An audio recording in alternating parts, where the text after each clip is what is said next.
and magnification in dentistry.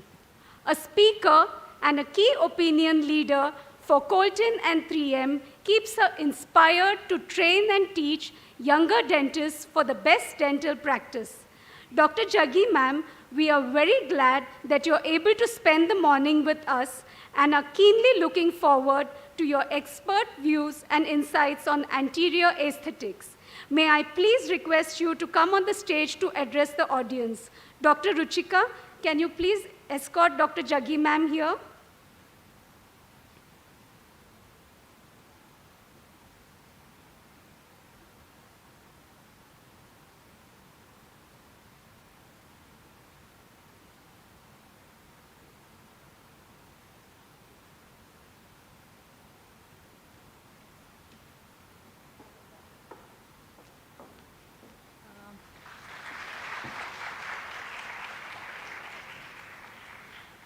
Thank you so much for having me here. Do we have a collar mic or is it just this one? And seeing everybody sitting in scrubs at the back makes me feel very nostalgic about my college days. Because in our times, I don't think dentistry was this fancy. We didn't wear scrubs and all. But now I see every college has this different color for different departments, which I think looks so fantastic.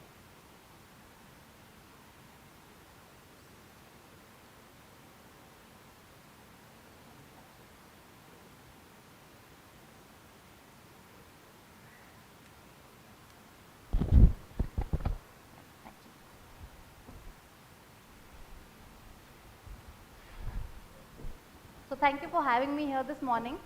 And thank you, Dr. Prachi. And thank you, Dean sir, for having me over. And for a wonderful introduction. And Dr. Varsha, who I've known personally for a very long time. So when we started this, am I audible? Yeah. When I was asked to come in to a presentation on aesthetic dentistry, we kept the topic very generic called anterior aesthetics, because that's what I do between endodontics, between endo and restorative dentistry. I mean, that's what I specialize at. And I think that's what, how many undergraduates here? Put your hands up, please.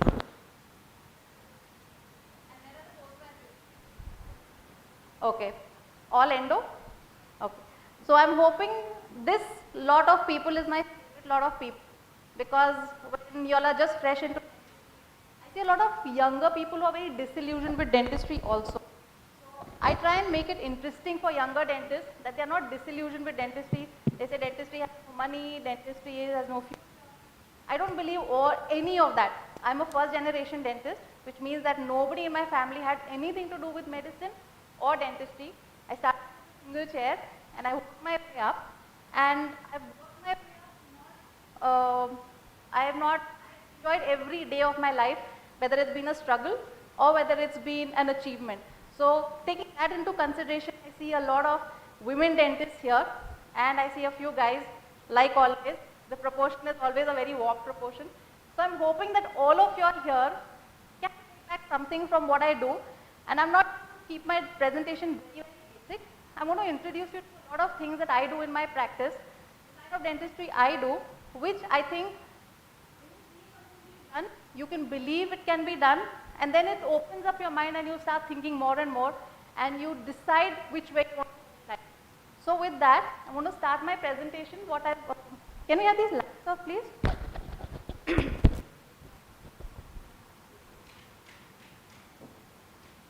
Even the one that's on the screen. Yeah, thank you.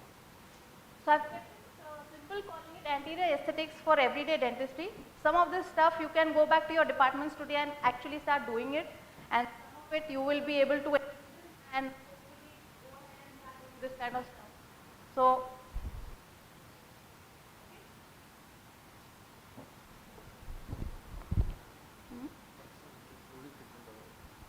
I'll take this.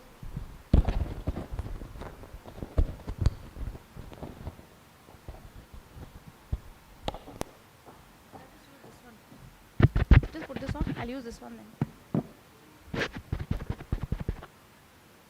Okay, so this is what I'm discussing today is what I do in my practice on a day-to-day basis, and this is a part of my journey. These are my protocols for perfection in the aesthetic zone. This is what I do when I'm working. And what works for me best is impeccable or advanced tools and aids, focusing more on non-invasive dentistry, getting the perfect treatment plan in place, digitization of aesthetic procedures for precision, and a multidisciplinary approach to aesthetic dentistry. That said, let's see how we can go ahead and encompass all of this and see how it works. Okay? I generally work with a microscope, or most of the times I work with a microscope. If not microscopes, I work with some form of magnification in the form of loupes. Because very often people come back and say, oh, I don't know what you did in my mouth. So when you have something like this and I can record it, it's a win-win situation for you and the patient. Let's look at a really simple case over here. Okay, if you look at this case, this was a senior lady. She didn't want any advanced aesthetic work. And if you look at all those spaces, now this is the way I prefer to focus on non-invasive dentistry. So if you look at all that spacing and everything, you'll see that she needs an implant in that area over there, which we did later. But if you just generally look at the projection here, you'll see we've got some multiple spacing, which though she was 60 years old, it really did bother her. She had all those spacings. She wasn't very keen on veneers. She wasn't very keen on very advanced dental work or invasive dental work. We just went ahead and we did some direct composite work for her. Now, when we do direct composite work like this, and the patient realizes it can be done in about an hour or an hour and a half, they are super excited. What we are looking at is finishing these restorations to perfection and making them look really, really good. Okay, that's how we finished her case. That empty space was an implant at a later point. And if you look at this, and so this is not an HD screen. If it were an HD screen, you'd be able to realize the whole texture and the microanatomy and everything else. But for what it is, this work was pretty decent, been some time now, and it's perfectly in exactly the way it was earlier. Okay, a lateral view, a smile view, again a lateral view, and this is what. Let's look at a slightly more advanced case. This was Maya. When she came to my office, young kid, she was just about 16 or 17. When I'm looking at a very young 16 or a 17-year-old patient, whether the patient can pay or whether the patient asks for direct veneers, I'm never going to touch such a young patient for invasive aesthetic work. Because I have a lot of times when patients come in and say, oh, you know, I can pay you anything you want, just make me look good. But at that point, it's about ethics, it's about your understanding about dentistry, and it's about how invasive you want to get with such a young person. So when she came in, she had, what was bothering her was the chip, yeah, you got this is not, okay, if you look at that closely, you'll see that she's got these white stains on her teeth, and she's got that chipped tooth, and this was what was generally bothering her. They actually came in for ceramic veneers, where we managed to dissuade them to not do ceramic veneers and go ahead. Okay. Pradeep, you got a project, this thing, yeah, advancer? This just seems to be not moving. So that's her smile line. Evaluating. You can see she's been an old ortho case. She had ortho done at some point. You can see the retainer in place. So when I was talking about tools and aids, photography or documentation,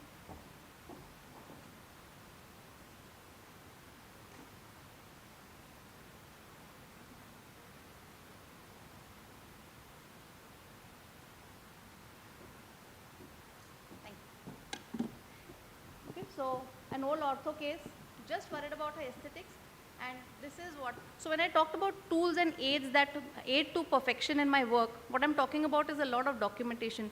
We don't proceed to any case without doing adequate documentation, without discussing it in detail with the patient, and then going ahead. So you can see we have all the views here. We got a smile line, we got a 12 o'clock position, and then we decided, after we've assessed her, that she did need some change in proportions for her teeth, because her teeth were too small for her face, and we just decided to do a little bit of gingival contouring or gingivectomy. You can see there we marked all the gingiva there for the marking. This is the marking done for her gingivectomy. We went ahead, and what I use, another tool that I use very routinely in my practice is the TCS from Colty. It's an absolutely amazing tool. Of course, it's on the higher spectrum of the price range. It costs, I think, about ₹1 lakh. But this is one gadget that makes life extremely simple, and it works on a completely different protocol, so it's totally safe for the patient. Look at that. This is immediate post-operative. Because we were not doing any other cosmetic work for her, but we were just going to be working on the edges and the white spots, we could go ahead and do her aesthetic work immediately.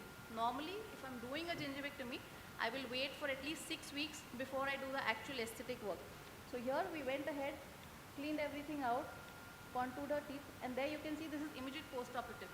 You can see the degree of damage, you can see there are no oozing lines. It looked like absolutely nice, clean work. Once we did that, the next aid that I use routinely in my office, and there is no compromise on that, absolutely, is the rubber dam. When we place the rubber dam, a lot of times patients will, I have a lot of people who say, patients don't agree to a rubber dam. It's not about the patient. It's about how you project it to them. So we don't work without a dam for any of the cases. This case, we decided to go ahead with a split dam because we just done some gingival contouring. And you can see there, we've contoured it. There you see, that's the occlusal view. This is the rotated view. And that's about her restorative procedures. Now, in the end, I'm going to discuss a protocol for a restorative procedure. Before that, I'm just going to go through with some cases so that you all get an overview of how aesthetic dentistry can change your patient's life and keep your interest going on a day-to-day basis when you go back. Now that's a 24-hour follow-up. Look at the contouring, look at the healing. You can hardly make out that there was any kind of contouring done in a case like this. So you look at that, here we've contoured, we've given her just wherever she had the white spots, we've gone and done non-invasive restorative work, just given her composite dentistry, and that's just about it. So if you look at that, this is how we closed this 24-hour follow-up. I normally like to see them a week later for another round of polishing, and that's how she looked after she finished. So that's a 12 o'clock position. A 3-month follow-up, you can see there's no staining, no discoloration. The gingiva looks like it's in absolute impeccable condition. Patient is absolutely super thrilled about it. If you look at that lip line over there, this bit over there, you'll see that her lip has a slight bulge over there, which she was going to get corrected later. Where we are looking at the aesthetic work looks pretty normal, looks pretty good. How do I say it's pretty good? Because 3 months later and 6 months later and a year later, it still looks the same. Patient is very happy with it, and they come back with no complaints. Even on a follow-up, they are super happy about everything that's been done. So that's my criteria for critically assessing what we've done, and of course a lot of follow-up photographs. In my follow-up photographs, I don't want to see any staining, I don't want to see any discoloration. If I see something like that, then I think that there's something that we need to improve in the protocol and get better when we do something for the next patient. So that's an absolute close-up of the same patient, and you can see it looks pretty good. That's the before. So, except for a little bit of irritation along her gingival line, which she had come in for a prophy, which we did later. These pictures are absolutely untouched, unpolished, even 3 months later. And you can see the happiness in her eyes. You can see she's looking like really happy even when she's posing for the pictures. She's an absolutely thrilled child. So going to the next case, this was another case that we dealt with. Now, I'm just giving you an overview of everything that can be cosmetically enhanced or cosmetically done with a minimal amount of invasion. When this girl came in, she lives in Bangalore, and she was here for a really short period of time. We wanted to do veneers for her, and we wanted to do a lot of other stuff, but we didn't have the time, and she was going back to Calcutta for her Diwali, for her Durga Puja. So she just wanted it enhanced. Again, if you look at that, she had some old aesthetic work that was done over here, but this is not the kind of work we want to do. This is not the quality of work we look at doing or we are interested in doing, because you can see there's absolutely no respect for either the proportion, either the periodontium, or anything else related to that too. So here, assessed her with a whole lot of pictures. After we assessed and we discussed in detail, we decided that she would need a gingivectomy.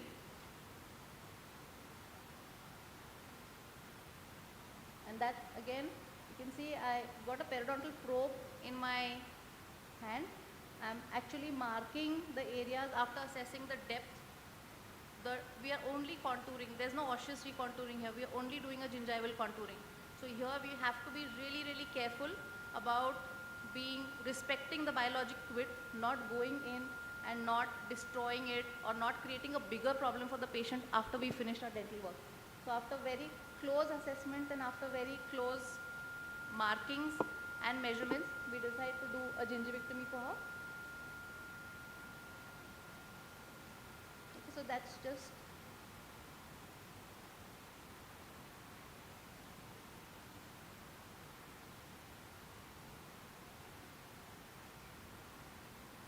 I find this the simplest way of doing it because I'm making a marking just a little below where I want to actually contour of my gingiva.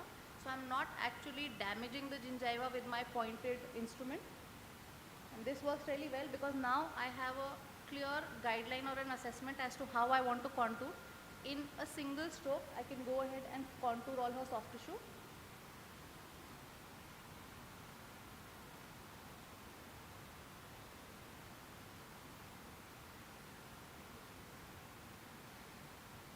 So I'm just going to skip this because we just contour after this. There you see the contour is being done, and if you look at this here, she's got a joint composite over there which we'll need to get out at some point. So right now just the contouring, and again like I said, I normally never touch the soft tissue before it's 6 or 8 weeks till it matures and I have very good soft tissue healing. But she was traveling and she needed an immediate aesthetic assessment or solution. We go ahead, we did a split dam for her again. That's her occlusion, and that is after we built it up.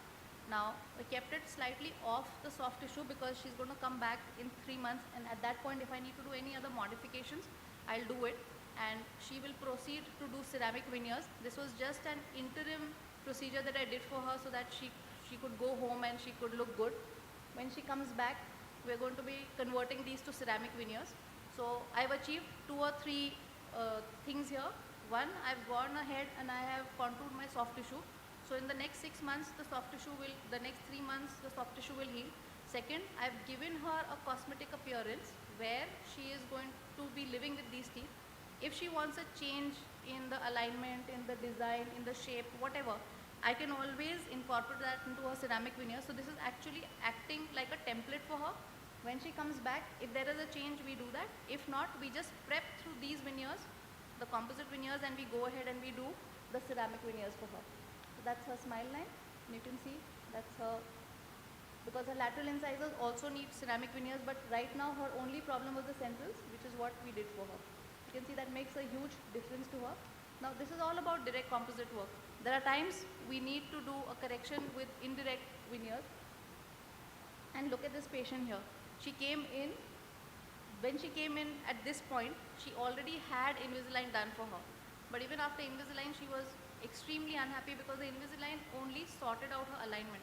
But look at the basic proportions of her teeth. Something is very off about the basic proportions of her teeth, and that is something that she was very unhappy with. So if you look, you can still see her Invisalign anchors are still in place because she was still wearing the retainer, tray and everything there. Okay, on the canine you can see she still got her Invisalign anchors on. So after assessment, if you look at these teeth, you'll see they are like super bulky. There's a solid chunk of enamel on all these teeth, which makes my life very easy because when I'm working on enamel, I'm pretty non-invasive. I'm not going into dentine. I'm not destroying tooth structure, and I'm going ahead to the next level in a very non-invasive fashion. So here, that's a close-up. And what we did for her was we did an immediate mock-up for her. This, what you see here is an immediate, it's just a mock-up. It's just a temporization of all her teeth. Why do I need to do this at this point of time? Because this patient has some serious expectations from the dental work now. Because she's already spent so much on Invisalign. She's now come in and she wants a cosmetic correction. When she did Invisalign, she thought everything was going to get corrected. But that didn't happen. And now she's got some very, very serious expectations from all the cosmetic work we're going to do for her. So there's no way you can, fall short of that expectation or do anything else. So you start with a mock-up where you don't touch her teeth at all. Here we've temporized all her teeth and given her proportions which we thought would look good. How do I get to this point of what proportion I think look good? Because I do digital dentistry, I do digital smile designing, I have a software into which I can put all my proportions. The software will give me the ideal proportions. I tell my lab, please make these proportions and give them back to me, and then I transfer it into her mouth. Once I've done that, at this point we can have a discussion. The patient and me have a discussion and says, I like it, I don't like it, let me live with it for a day and decide if I like it or not. Whatever it is, she is free to not go ahead with the treatment, or she is free to come back and say, I need these other changes made. So what we've done is we've already created a template for her. We've already created the first level of acceptance. She's going to say no, we say okay, you can go back. She says okay, we go ahead. She says I want a modification. These are temporaries. I can modify these temporaries at any point of time because they're in resin, they're temporary material. So I can shape it, I can make it longer, I can make it shorter, I can make it wider, whatever. Whatever she expects me to do, I can do that. That's again her temporaries. So through the same temporaries, we follow the Gallup-Gural technique because it's the most non-invasive technique to do your veneer preparations. We do these markings and we go ahead. These are her preps. If you look, only the proximal surfaces have pretty much been worked on because it was her proximal, the width of her tooth, that was a major concern. So here we've just gone and prepped. We're totally in enamel because I showed you the bulk of enamel that I was working with, and I've hardly touched any dentine over here. We go ahead, and this was her first trial. When the trial came back, you can see that cervical area is looking a little more darker than the rest of the tooth. And she was very particular about not wanting that cervical darker chroma. So we had to send them back to the lab and get that cervical changed. And you can see it here. We've got the cervical completely transparent now. It's a transparent glaze, and that is what her final veneers look like. Now these, look at the soft tissue orientation. You might see there's a little line of a little red hue over there.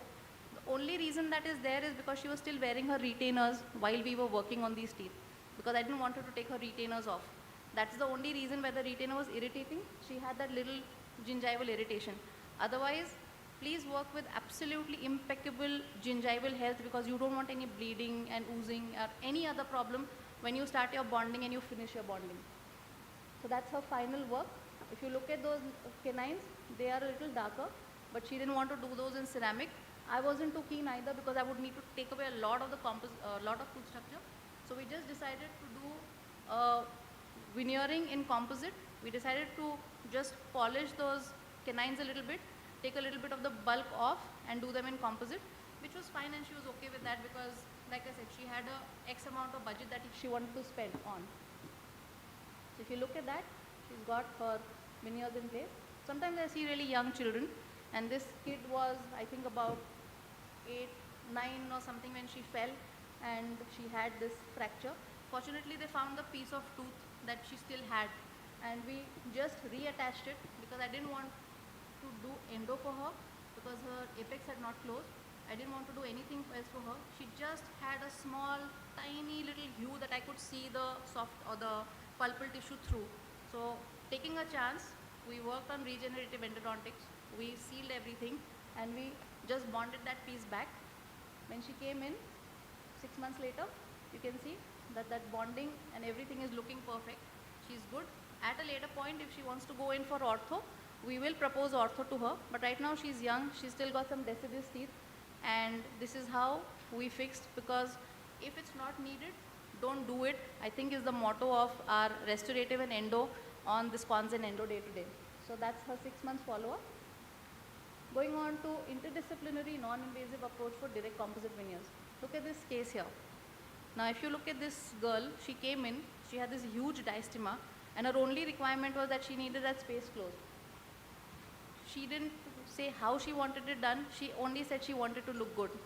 So here in situations like this, instead of struggling with proportions and instead of going ahead and cutting teeth, giving her crowns, trying to give her veneers, it just doesn't work because she's also got a slight degree of proclination to her teeth.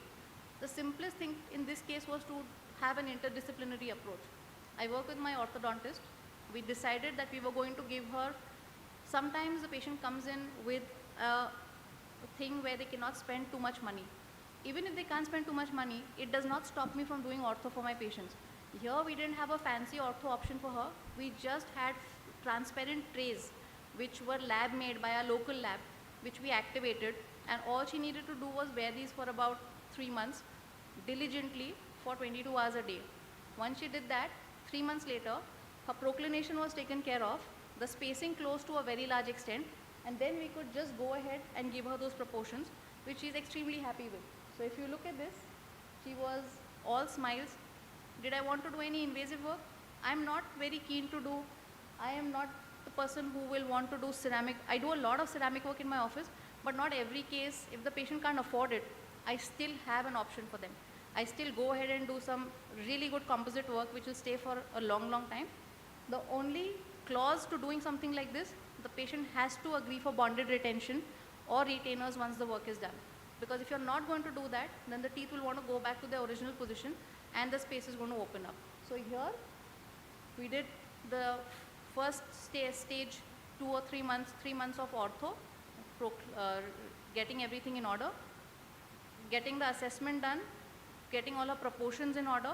Once the proportions were in order, building up everything, and a bonded retention on the parietal surface. So that's how we close this case.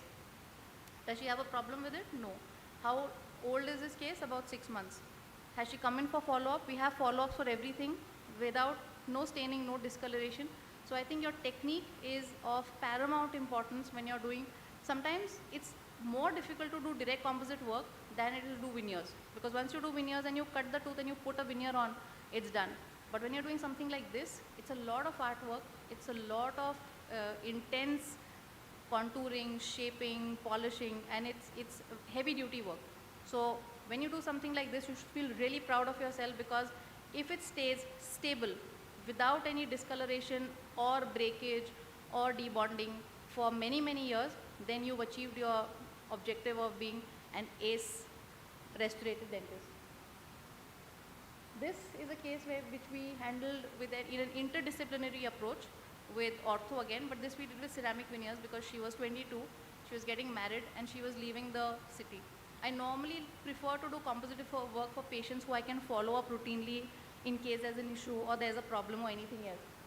So here, you can see that her space assessed. So when I do cases like this, me and my orthodontist work very, very closely, because what we do first is get an assessment done as to what the proportions. We start working reverse. We don't wait for the ortho and then start planning. Here I work reverse. I will get my lab to do all my proportions for me. I'll tell my orthodontist exactly how much movement I need of each tooth. Once I have that exact proportion, then the ortho comes off and our work starts. Because now what I'm doing is I don't have to modify proportions now. My proportions are in place. I'm just going to go ahead, prep and do my veneers, and I'm sorted. So I don't have to struggle with space management after my ortho is done, because my orthodontist is doing exactly what we've discussed before we even started the case. So here, this is again not full-blown ortho. This ortho was done only for 3 months again, because I just wanted some movement between the teeth, because the spacing was like a really erratic spacing here. Same thing again, prep through the temporaries, and you can see again here we've got very little tooth preparation or tooth that's been worked on. It's predominantly in enamel. Somewhere you will see again the soft tissue is in really good health. There is no irritation of the soft tissue at all. And that is how we finished her case for her. Now if you look at that and you look at that, she was extremely happy, because here you can see the proportions and everything is all sorted. We just had to go ahead and finish her case. We finished her case 15 days before she got married, and she's married and out of town. Still very happy, still smiling with everything that was done for her. Of course, when you do ceramic work like this, when you do direct composite work, you are in control of everything. So you know exactly what you want. When you do ceramic work, you have to have a very close relationship, or you have to be working very closely with your lab guys, because it's the lab guys who are going to do this. If you tell them X and they do Y, you're going to end up with some very disappointing results. So the lab guy I work with, I've been working with him for the last 20 years. Today we've reached a point where I can call him and I can tell him, you know, ye line angle ko change karo, and he will do it, because he knows exactly. But of course, I don't trouble him with just calling up and telling him. The best way to communicate is photographs. So whenever we do something and we have a change that needs to be made, we do some pictures, we mark the changes, we write a detailed note and send it to the lab guy, and he will process the information that I've sent him and send me absolutely perfect work. Of course, what I'm showing you here is the before and afters.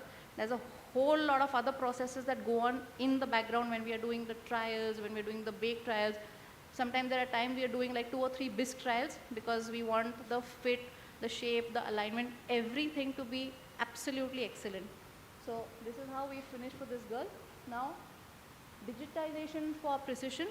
We have now incorporated, I don't know if you can see that picture, but we've incorporated an intraoral scanner into our practice. And that has made our life even simpler because now all my communication is digital. I don't need to call up the guy, I don't need to do anything. All I'm doing is scanning. I have pre-op scans, like we did this girl when she came in. You can see she is an HR vice president in her company. Can you imagine the trauma she must be going through? Because HR only work they have is talking to people, communicating with people. So she would come across to her co-workers as a very stern and a very angry person all the time. For the simple reason she never smiled. And she didn't smile because she got these huge problem in the front. And of course when she came to me also, she was like, she was not a very communicative person. She came across as being very rude. She came across as being very unpleasant.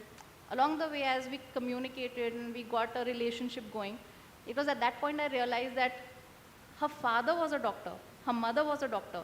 But when she went and she said, get me this corrected as a child or as a teenager, they said, नहीं नहीं, जो चीज़ भगवान ने दिया उसी के साथ जीना चाहिए, कुछ करने की ज़रूरत नहीं है, ऐसे ही जियो.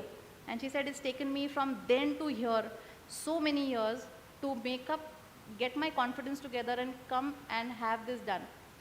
So in a situation like this, we just go ahead and my software will give me an inbuilt, my scanner software, I use a Medit. So Medit gives me an inbuilt software where I can do a before and after immediately.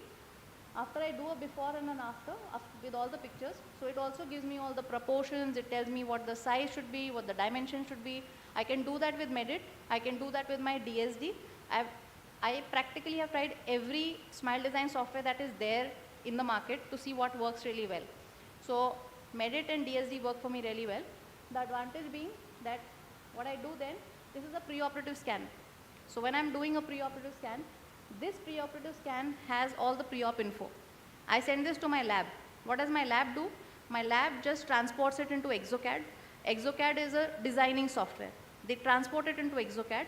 It's a designing 3D software. It's not just a designing software, it's a designing 3D and execution software. So ExoCAD I don't have because I don't think I want to go down that way, but my lab has it.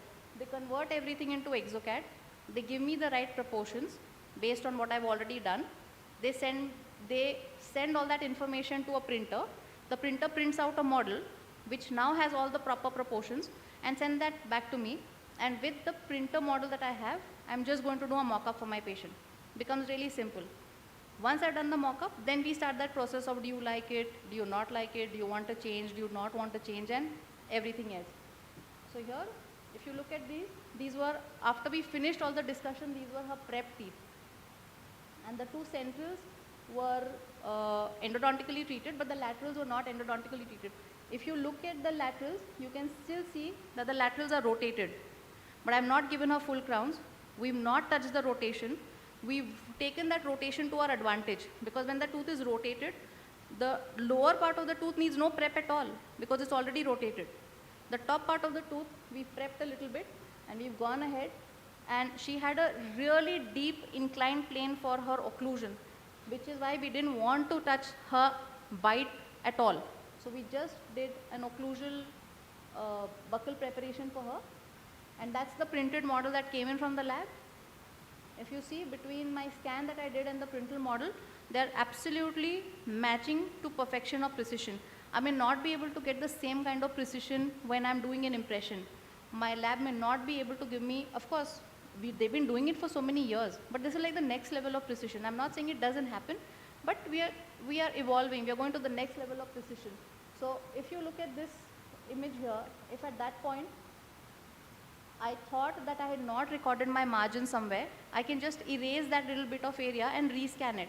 If I'm doing an impression, I will have to keep repeating my impressions. But this makes it really simple for me.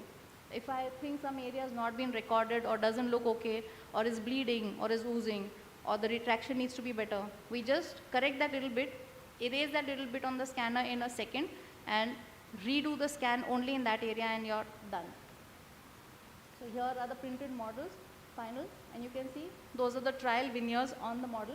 Look at the fit looks very good, and that's her final work. So this is how she started. Before this, her Facebook profile had no activity. It had only had Jai Shiv Shankar and Happy Republic Day and wishing everybody happy Lori.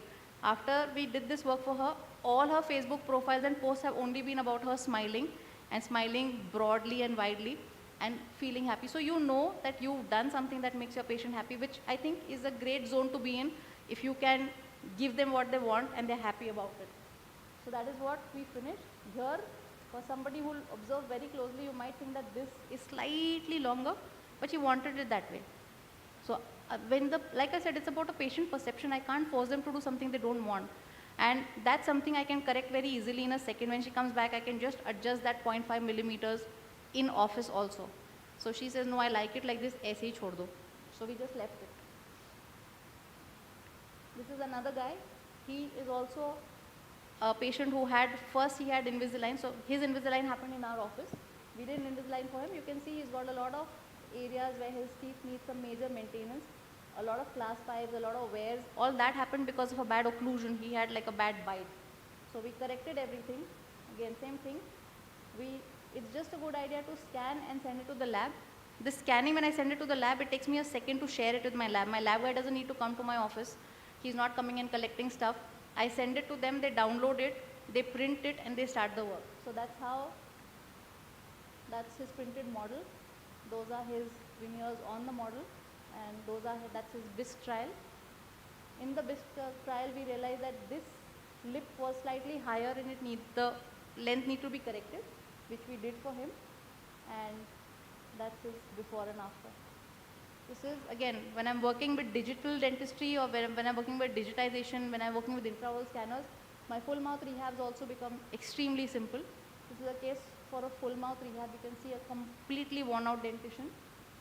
And all the preps were done together. Every tooth that we worked on was all prepped together. This is another big advantage of digital dentistry. I'm recording the alignment of the jaw. I'm recording everything exactly the way it is in the mouth. So here, those are his preps. They were all either veneers or bonded onlays and some crowns. So I don't do a lot of invasive dentistry. I rarely do crowns in my office. I only do bonded inlays, onlays, and overlays. So you can see some of those preps are for overlays. There are just a very few crowns that we are doing, maybe only for the molars. That's his upper, that's his lower. Here, this is a great reality check for your own work, your preparations, your finish lines, everything. Things that you think are looking very good when you're looking at them on the screen and they don't look so good, you know you need to improve your work. So it's also a great reality check when you're doing to assess yourself, your own work. Okay, that's his printed model. And those are all his full mouth bonded, done in a single appointment over a period of 6 or 7 hours. The whole upper anteriors, the lower, all upper maxillary bonding, lower bonding, all done together in the same day because he had to travel. You can see that's all perfect. And those are his veneers that we did for his anterior teeth. That's a bonded only, you can see. And there are some full crowns. So this is his before and his after. This is another case. What I'm going to do is this is a case, so I was also requested to do like a full protocol for a patient for anterior aesthetic work. So just let's look at this case here. She came in with this diastema that she came in with. What we did was we assessed all her models. We decided what the dimensions of her teeth were going to be. And after we did all of that, isolated, and you can see we have an index with a mock-up on the top. So that was done. Etching and bonding. You can see the index has been placed. The space you see in the index is what I'm going to be building up. So that's what I need to build up. Here I have placed everything on the index. I'm placing my composite on the index. I go ahead and I place the index in the mouth. I contour off the excess. Here, so again, I work with a lot of BioClear. I work with a lot of different aids available in the market. but this by far is the simplest and the easiest and the most non-expensive way to do it. So today if you're working in your department and you don't have BioClear, you can still work with pre-contoured matrix bands and get an absolutely fantastic finish, and you can get it looking really nice. So this is about your BioClear, this is about your pre-contoured matrix band. What we've done is we placed both the pre-contoured matrix bands together. We're getting a perfect contour for both the teeth, and after we've done that, what we're going to do is we are only going to build up the proximal surface. Now I'm not doing a very detailed thing over here because that will go on for very long. You can see that we are only building up a proximal wing of the tooth in the pre-contoured matrix band along the pre-contoured matrix band, and once we've done that, we are going ahead and we're curing it. After we cure it, you're taking out both the bands. When we cure it, you can take one band at a time. When you build up, you will place only one band and take out the other band, for the simple reason that when you keep both the bands in contact with each other, it is going to be a problem because the band has a certain thickness to itself. So when you do that, there is going to be, you might end up with a little bit of a space even after you take the bands out. So when you are doing this step, you will build up one wall, cure it, take out this band, and then go ahead and do the other side. So here you can see, we build up both together. You got a nice contour over there. I'm using the felt pad from Endo-Kraft to do a finishing. This is a disposable felt pad that goes onto the instrument. You can change it for every patient.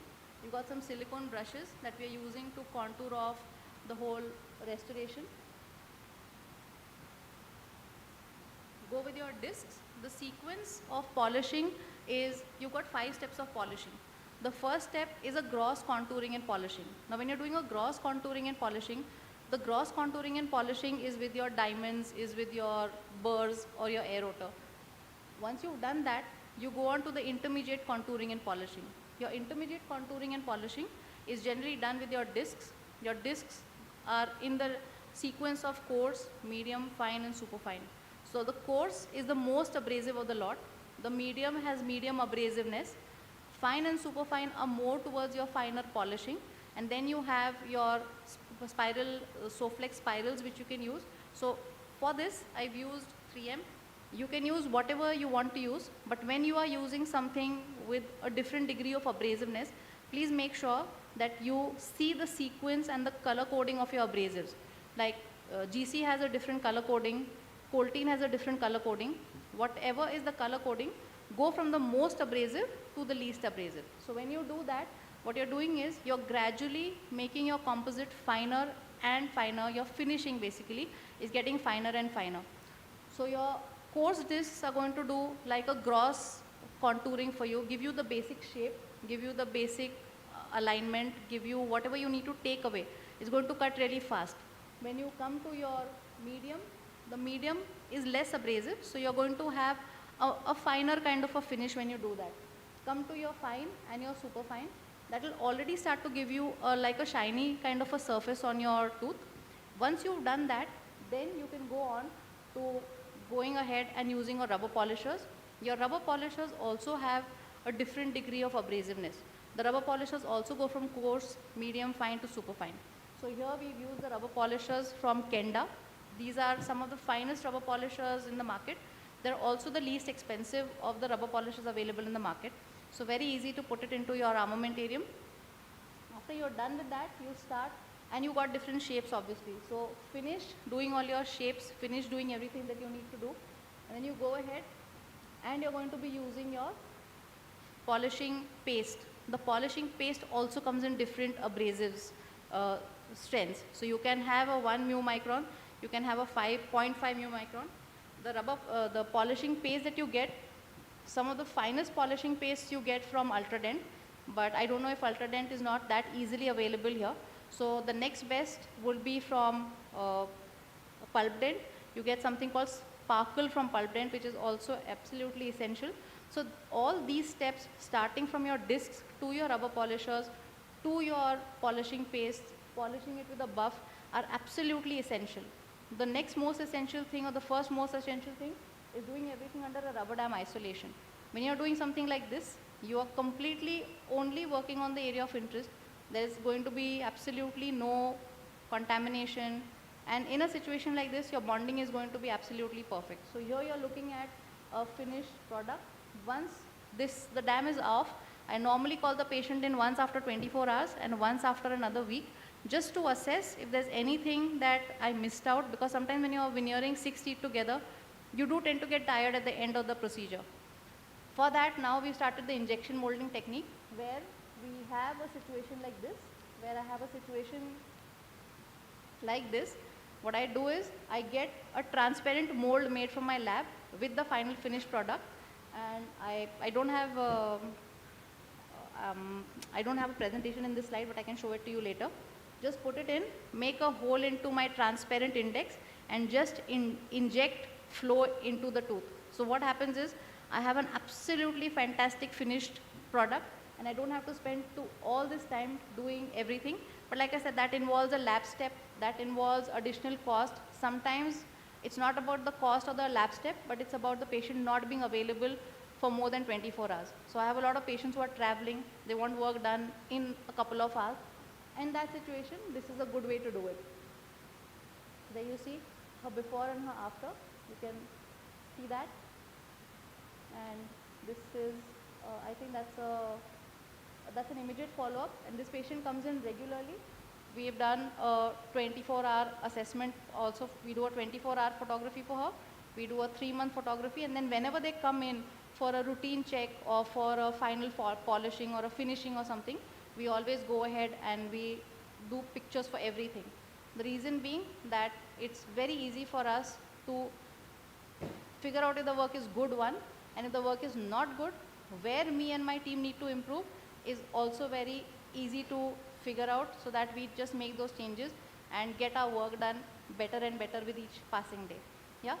So with that, I am open to questions if you have any questions for me. So that's a final finish.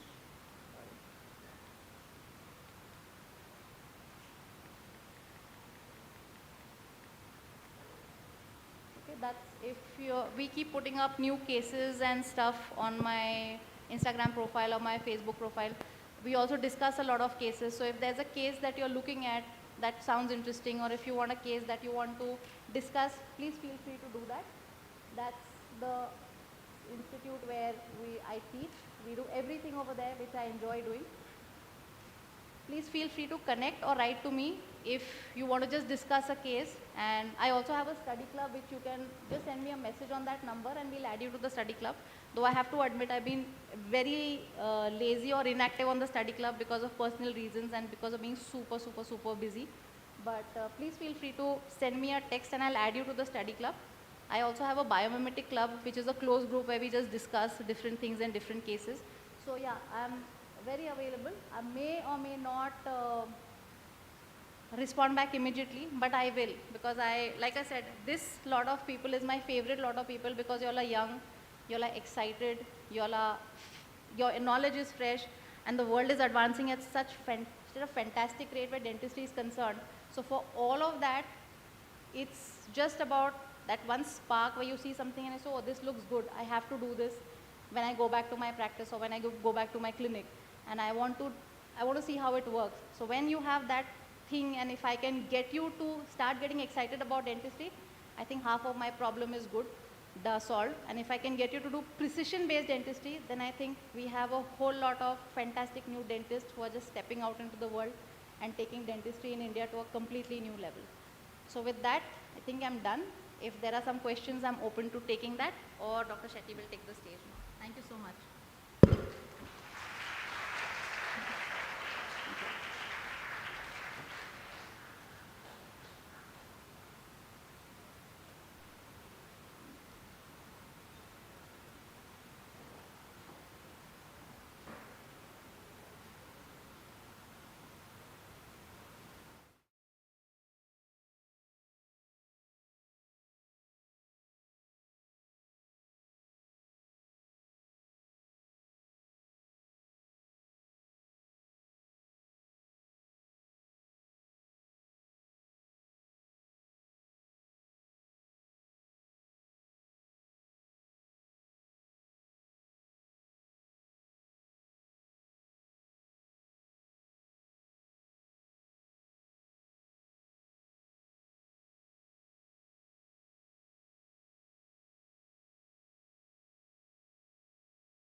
photograph to make this event memorable.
Good morning, everyone. Welcome to the second session for today. I hope you all have satisfied your hunger for learning something about the aesthetics from such a renowned speaker like Dr.Shail Jaggi. I can guarantee you all that the second session will also be as satiating as the first one, and for which I call upon Dr. Vinod Kamli to introduce our next speaker for today.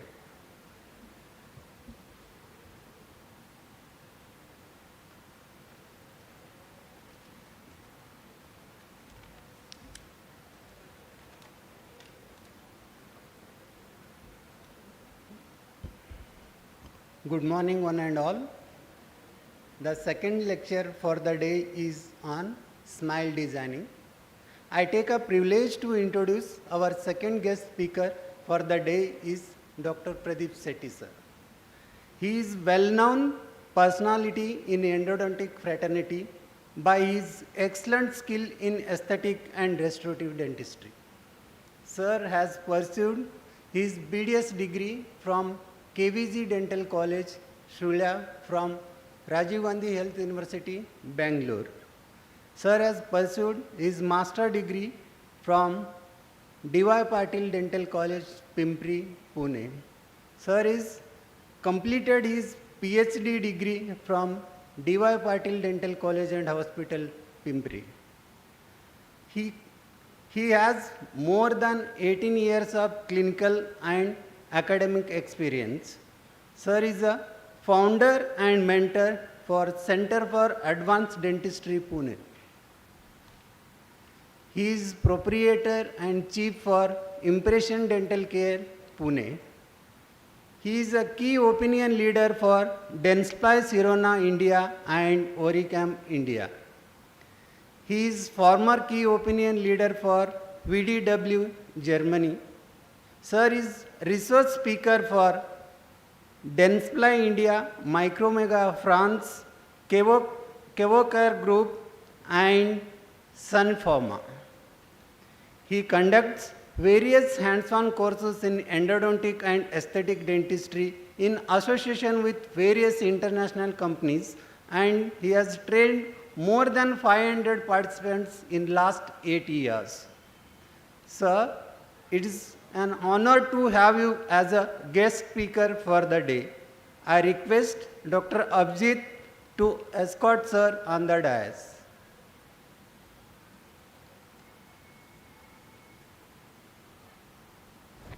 Hello.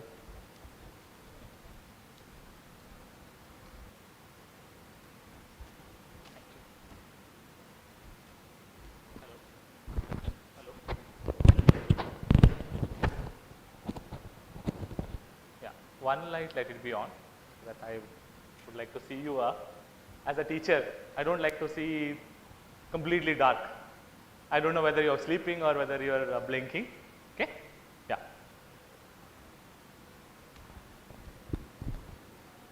A very good morning to all. I am Dr. Pradeep Shetty. I reside very nearby, hardly half an hour from here.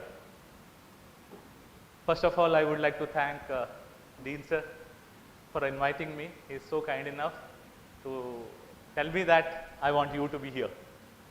Thank you so much, sir.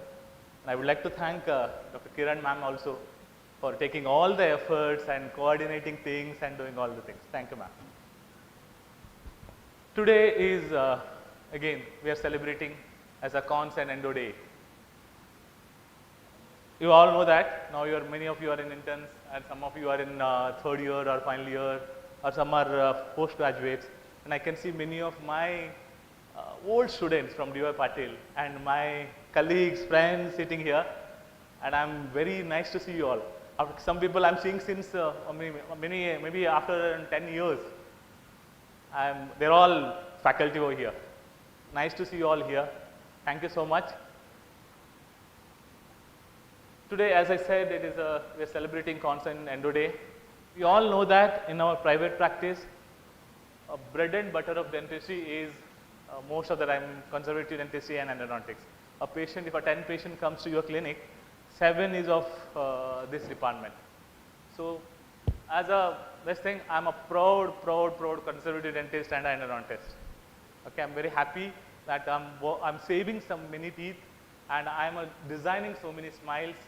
Okay, so as ma'am had taken a lot of cases and she had shown many cases, I am also a smile pro person, even though my field of interest is endodontics and microendodontics, and cosmetic dentistry is very close to my heart. So when we talk about, when you come to first year, some of you must have I also used to take induction lecture for first years. So many of us, we used to feel that, even I myself was like, I didn't get an MBBS seat, I got a BDS, I was not happy, so we used to pep them up. No, we are going to be a smile designer, we are going to be like this, like that. So when you come to around internship or something like that, you come to know that, so smile design, where is it? It's really happening. So what we are learning, composites, okay, where we are learning composites, or we are not, the curriculum is not teaching you much of a composites till you come to internship, okay. So they'll teach you some good old, still we are teaching amalgam in class 1, class 2, because what happens, it is maybe because of the techniques, okay, maybe because of we can assess a student better, that is, but still world is far ahead. Many countries amalgams are not there, okay. So, but still as a student, we should learn basics. That is the reason maybe we are still in India, we are teaching amalgam as an exam oriented. But when you come to an internship, you start doing a composites, okay. So, or sometimes in final year you get a demo, okay. So, when you internship, what happens? You all become half doctors. You don't like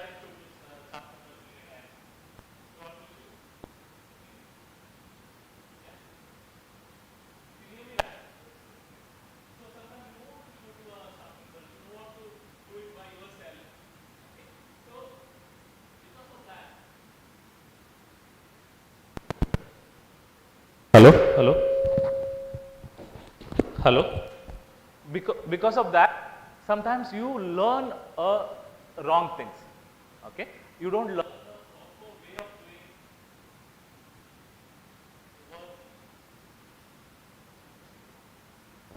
work.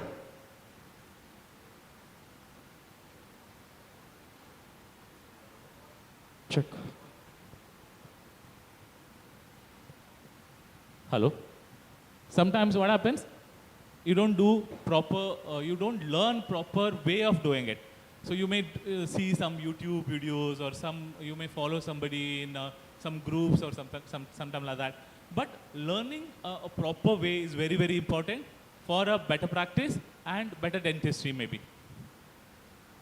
Today I'm going to speak on miles of smiles, some cases or some different approaches.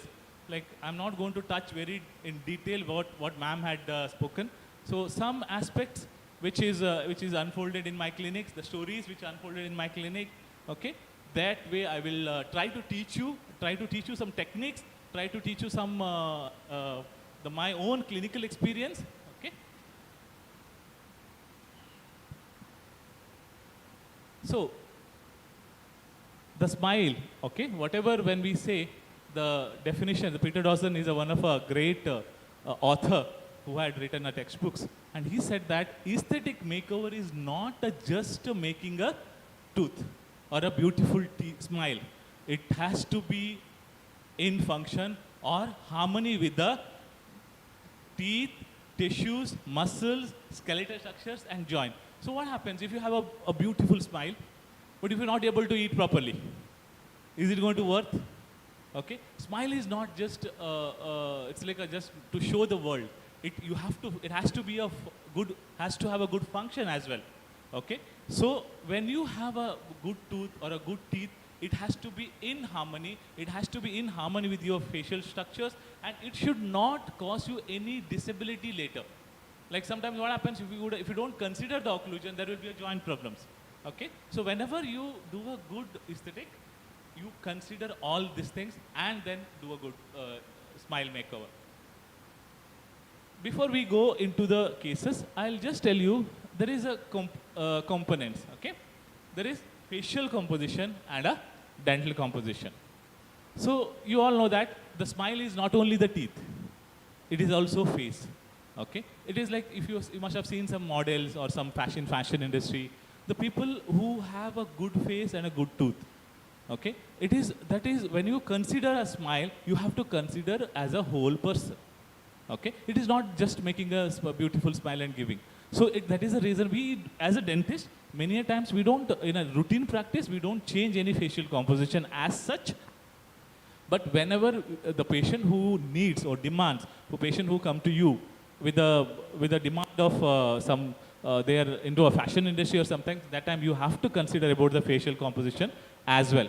What do you mean by facial composition? So what is there in the, like how the facial composition has? It has a horizontal dimension and it has a vertical dimension.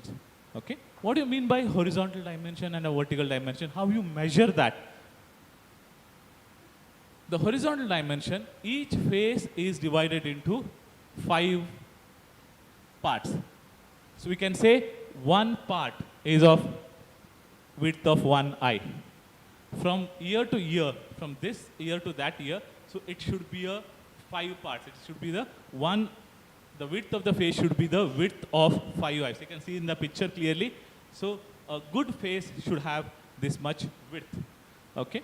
And distance between the eyebrow and the chin should be equal to the width of the face.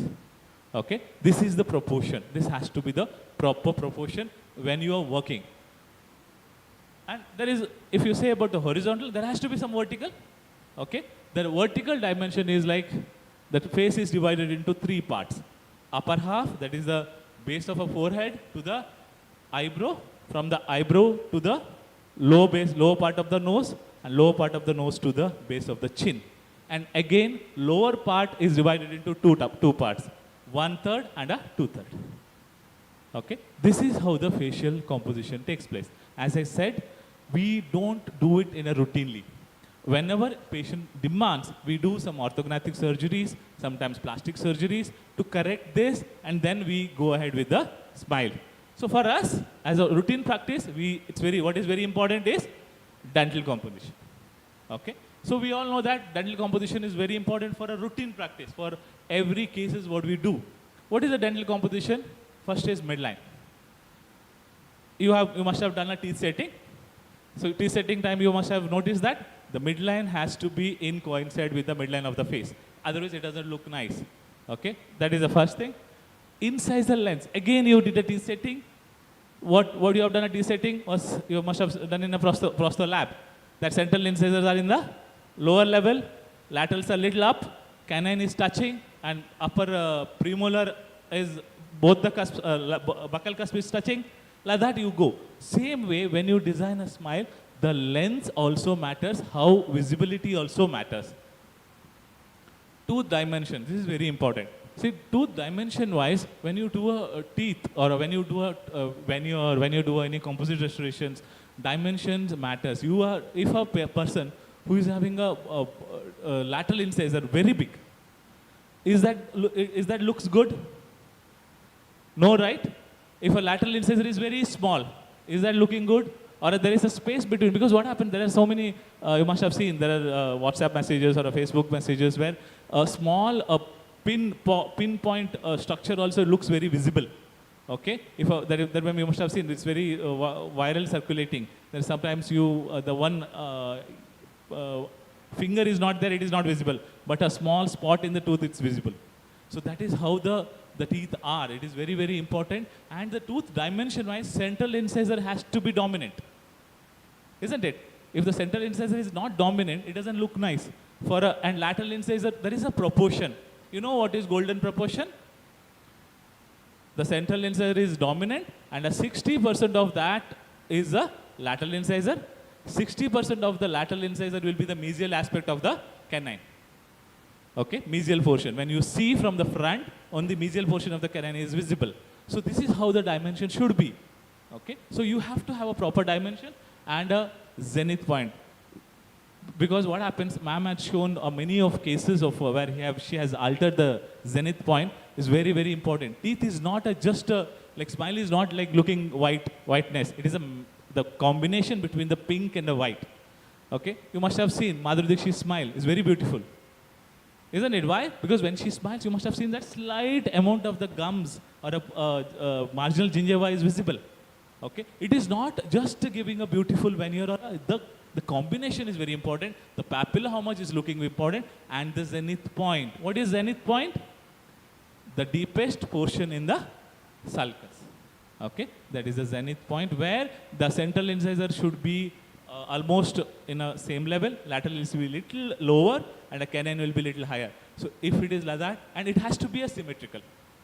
Right side to left side to right side. Again, axial inclination, same as your teeth setting, like it has to be inclined in such a way. Okay. Interdental contact area point also important. Incisal embrasures. See, there's so many times lab persons, what they give is they give like a block, like squarish tooth. Okay. If the incisal embrasures are not looking properly, the smile doesn't look nice. Especially if you are treating a female patient, the embrasure has to be more visible. Okay, it should be nicely curved. And gender of a person, personality of a person, age of a person are also important, because if you are getting a patient who is old, so if you are giving a translucent tooth, incisal translucency and mamelons, it doesn't look nice. It don't look nice, because when you give the person, you have to consider the age, what the patient you are treating. If a young patient comes to you, the patient may be around 16, 17-year-old, so you have to give a tooth which is having sometimes the adjacent tooth has embrasures, or adjacent tooth may have a mamelons or a translucency. You'll have to mimic that. And it has to be symmetrical and balanced. So, in this background, a patient comes to you in clinic, okay? A patient comes to you, you said the patient is telling that, I want a smile design to be done, I want a good smile. So what do? Immediately you take up the aerator and you start preparing. You ask the budget, right? How much you can pay, or what car they have come. You do that. What you do is, you have most of the time, when we talk to the patient, you talk to the patient for few minutes. Not about the dentistry, okay? Ask them about their family background, what their expectations, okay? And their hobbies, so you talk to them for a few, what happens, when they speak, so you understand how much the incisal visibility, when they smile, how much their teeth looks, okay? When they laugh, how much the smile line goes. Okay, all these things, you spend around 5 to 10 minutes, 5 minutes max, 10 minutes will be too much. 5 minutes is enough to understand what exactly the patient wants and how much you can deliver. Patients may be having expectations of becoming a Tom Cruise or a Angelina Jolie. But is that you're going to make it? Is it possible to make them like that? Okay, expectations is something different and reality is something different. if their expectations can it be delivered and can it be a reality, so that everything you can make out. And certain, you cannot give a false promises because patient catch hold of you. Okay, in colleges it's a different issue. College you will do and next day patients will come. Where is this doctor? You are not there. Okay, in clinic patient comes to you and catch hold of you only. So you have to be very, very careful about the treating while. So when you do all these things, when you talk to the patients, you understand the facial aesthetics. It is all lips and soft tissues. Then you start doing an intraoral examination. When you do an intraoral examination, just ask them to open the mouth and see the gingival aesthetics. How gingival aesthetics, how is the health of a gingiva, shape of the interdental papilla, how zenith points, all these things you observe. Then you just, like how we are focusing from the face now to the gingiva, and then little more macro aesthetics, in the sense if we focus on the midline, size and the shape of the tooth. So we are from the broader area to our area is becoming narrower and narrower, isn't it? Okay. So then last, at the end, once you completely take a mouth mirror and see all the micro aesthetics like anatomy of the tooth, translucency, lobes present, all these things, then you draw a treatment line or a treatment plan. Okay. This is how your treatment plan should go. Start from the facial, gingival, macro, and then the micro aesthetics. So with this background, I will, in this 1 hour and 15 minutes time, I'm going to take, okay? I'm going to give 10 episodes of smile designing, okay? One is a simple anterior teeth fracture, LA's class 1 or class 2 fracture. Second one is anterior tooth fracture reattachment. Third one, anterior teeth enamel hyperplasia and hypomineralization. And fourth one is fluorosis. Fifth one, diastemas. Sixth one, midline diastema and lingually placed lateral incisor. Seventh one, proclined anteriors. Eighth one, peck-shaped laterals. Ninth one, fiber reinforced composite crown and bridge. 10th one, natural tooth pontic. Okay, so we'll go the case-wise or some cases of different varieties. I will tell you and we'll discuss about all these things. First one, anterior tooth fracture. Okay, that is LA's class 1 or 2, where enamel and dentin is involved. So when you get a patient who is having a fractured tooth, because this is what you routinely get in your private practice. Okay, a patient comes to you, sometimes it's a broken tooth, a slightly broken. A patient came immediately sometimes they come very late, before their marriage age. They'll come to know that their teeth are not good. Okay. When you get that, so what exactly you have to look into is, first is enamel and dentin fracture. How much it is? Whether it is only enamel fracture, whether it is a dentin fracture, or it is going to involve it is involving the pulp. Okay. You understand that what is the extent of the fracture. Then, most of you, how many of you have done class 4 fracture restorations? How many of you done? No one has done? Yeah, I can see 2 hands raised. Okay. So when you done an anterior class 4 restorations, one of the major problem you encounter is there is a demarcation line. You can make out what is the composite and what is the tooth. Okay, the differences, demarcation line. You will make out like, this is the composite restoration. Patient doesn't like that. Patient wants their natural tooth to brought back. So you will have to remove the demarcation line. How to do the demarcation line? By giving a bevel, proper bevel. So bevel is like, there are primary bevels, there are secondary bevels, there are sunburst bevels, there are so many bevels. I'll just discuss you about bevels as well. Then you should know bonding strategy as well. You know that we have studied in our dental materials, done and dusted dental materials, first BDS. Okay? So there are so many types of bonding agents, like first generation, second generation, third generation, fourth, fifth, sixth, seventh, eighth, ninth, 10th, 11th, 12th. No? How many? 7th generation. 8th generation is there? It's coming up? Okay. What we use in your private practice or in clinics? 5th generation? You don't use a bonding agent at all? Use 5th generation most of the time. Or sometimes we use nowadays we call it as a self-etch, that is 7th generation. There are 8th generation bonding agents also available. So you should know that what bonding agent should be applied, whether it is a 5th generation, whether you're going to apply a 7th generation, what is the difference between that? Okay, 5th generation is you etch and then bond. Okay, 7th generation is what? 6th generation is as came and gone immediately because of the less bond strength. Okay, 7th generation is the one because we don't talk about much about 6th generation. Okay, 7th generation there is no etchants. Directly, one step is removed. Directly you can apply the. I will show you during my giving a hands-on or a demo what exactly the difference between how to apply a 5th generation, how to apply a 7th generation. So bonding strategy you have to understand, and if required, you'll have to do the pulp protection. Okay, by giving a better material. Initially we used to use a calcium hydroxide. Nowadays we have a MTA, biodentin. There are better material, bioceramics, everything. You can use that. And you should know the anatomy. If you don't know dental anatomy, if you used to borrow the tooth carving from your friend, forget cosmetic dentistry. Okay? So dental anatomy is very, very important. Because if you do, this first year, what we used to do? We never used to take much seriousness about the carving. It is a punishment, official ragging by the staff. Okay? So people used to throw the carving to the dustbin, or you don't understand sometimes why you require a base.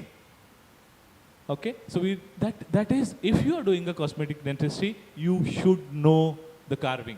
You should know what dental anatomy. You should know what lobes. You should know what incisal angles. Okay? So dental anatomy is must. So if you get a case like this, there is a fracture, LA's class 1 or a class 2 fracture. I told you, you should give the bevel. What extent bevel is given?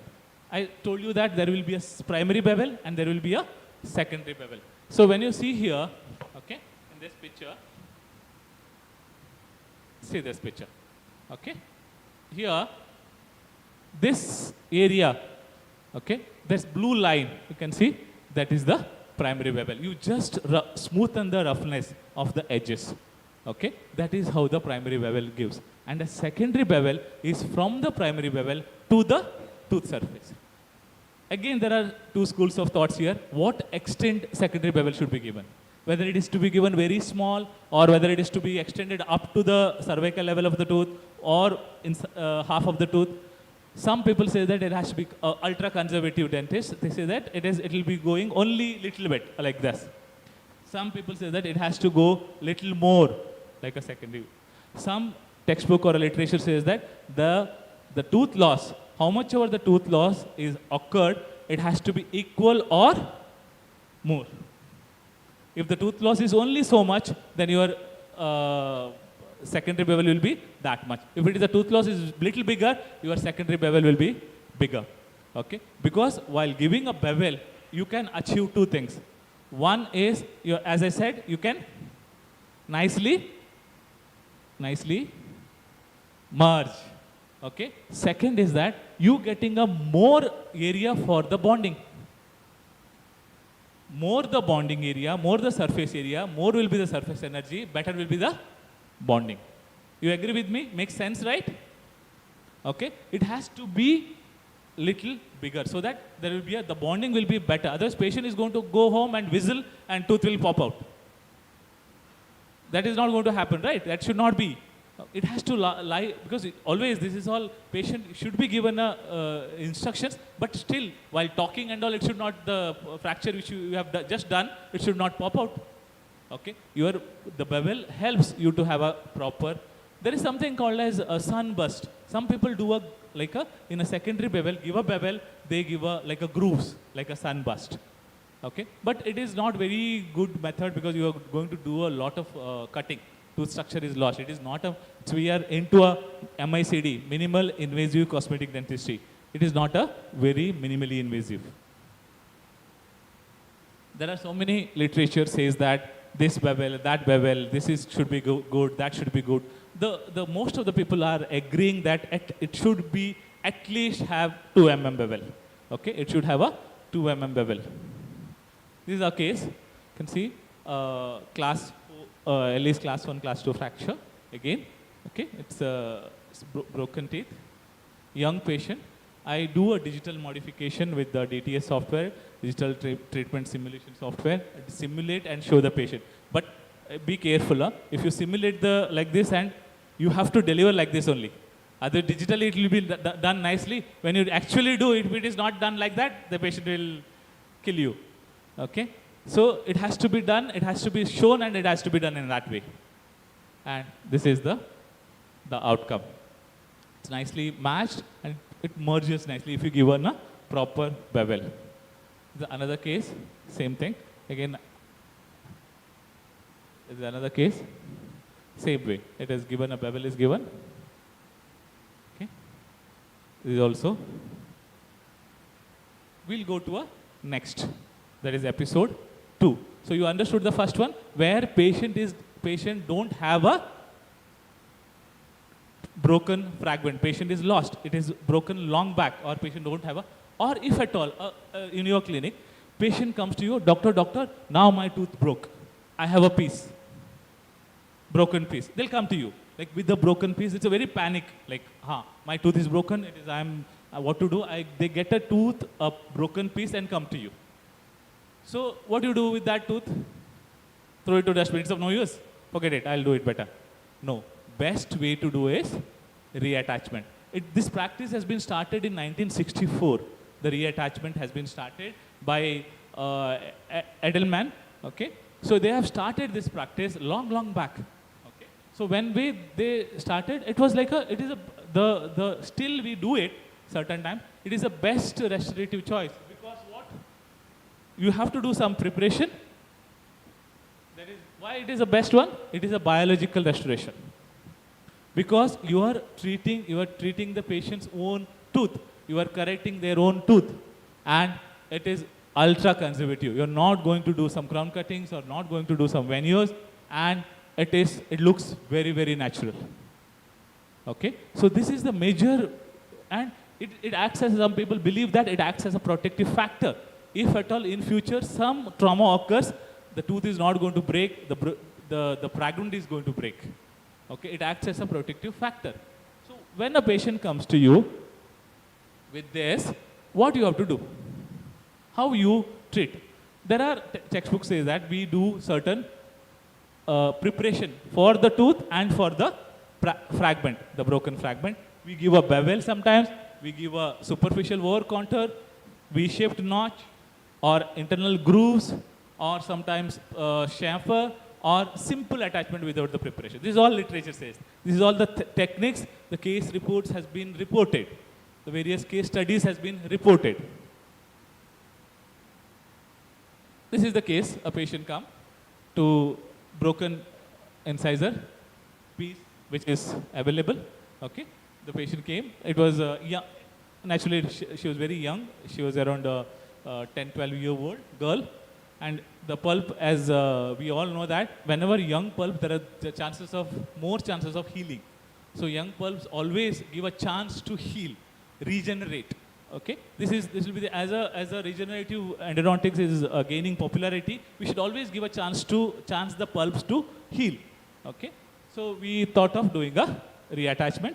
What I did, I've just approximated. First, you approximate and see whether the fragment is matching or not, or is there any other fragment is lost already. If it is not matching properly, it will be very difficult. It was matching, okay, buck labially as well as palatally. You check it out and do some preparations. What I did here is I gave a bevel and a slight grooves I have done in both. You can see here in the preparation. This can you see this? Can you appreciate this bevels here? Okay, slight bevel I have given on the tooth surface, same as well as in the fragment. Okay, then bonded it. Bonded with the flowable. We have a smart dental replacement materials or SDRs, and there are so many good restorative materials. We have a SpearTech low viscosity materials. All you can apply that. You can merge it. This is 2-year follow-up. See the X-ray and everything. There is no periapical lesion. The teeth were nicely merged. Okay? And the same, everything, the cosmetic contour, everything is same. Now comes the third episode.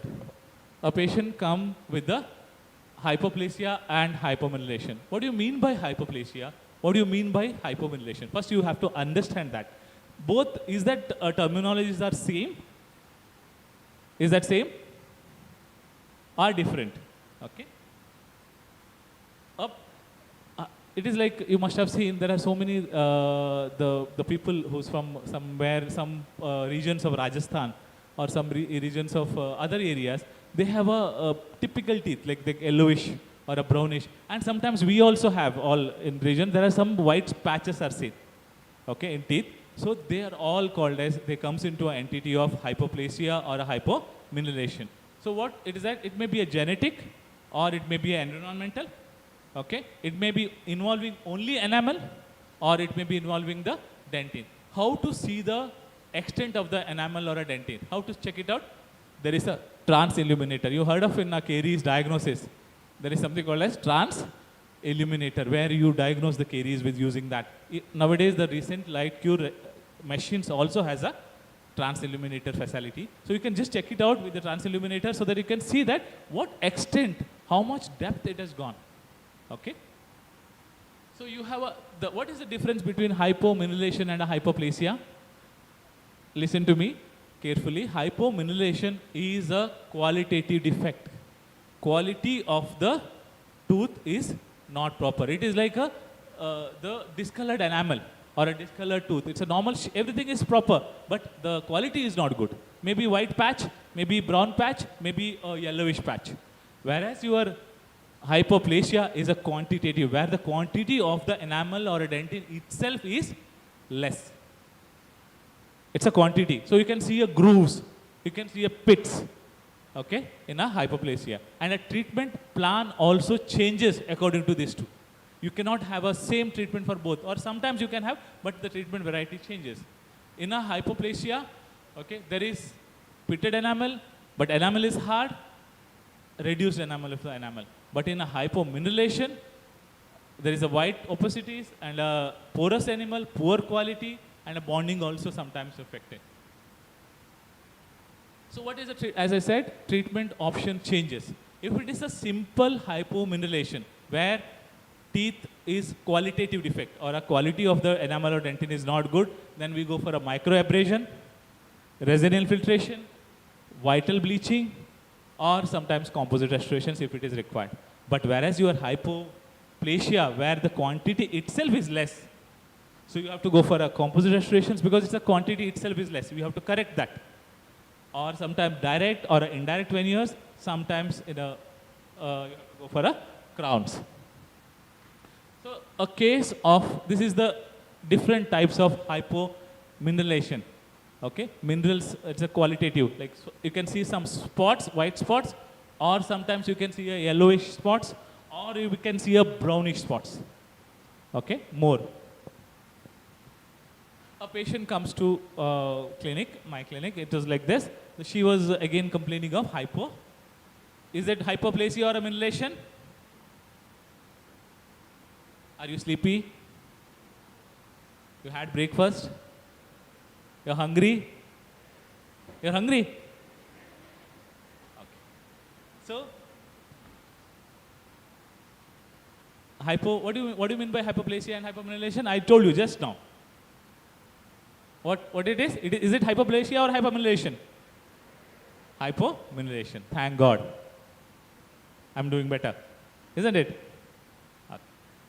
It's a hypomyelination. Where it is? The teeth are white spots. Teeth have a white spots. Okay. So if you have done a case of like this, you know how difficult to manage this. Okay. It looks very simple. छोटे-छोटे white spots है, उसको ठीक कर देंगे, easy हो जाएगा. इतना ही composite लगा देने का. The question comes, when you put a composite, it is difficult. If you put a lighter shade, जो white spot दिखेगा. If you put a darker shade, composite दिखना शुरू करेगा. Okay, so you have a very difficulty whether it has to be composite. to be seen and what shade to be given. That is what matters. Okay, there your skill matters. How much to reduce. Okay, she was not very, because if this is what happens, if you may feel that a small white spot, what happens? The person who has a white spot, they understand. They smile every day in front of the mirror. Their white spot, just see, I'm looking. See, every day it'll laugh at you. That time you understand that what difficulty it is. Okay, she was complaining that there are so many teeth who are white spots. Okay, so I use Speartech from the Dentsply. Okay, Neo Spectra. So I have shade matched. So now question comes, how much you reduce? Whether you make a big hole and put it, or you have to just rub it or roughen the surface. Okay, you should not reduce depending upon the extent of the lesion. If you reduce the lesion and see how much extent you have to go. If it is too white, still it is white, you'll have to go a little deeper. Okay, so then once you go deeper, you can do a etchant, or you can use directly a 7th generation bonding agent. Okay, it's called as universal. You can etch and bond, or you can directly bond. Both can be possible. Okay, I use in this case Spectra composite of A1 shade. It is a low viscosity.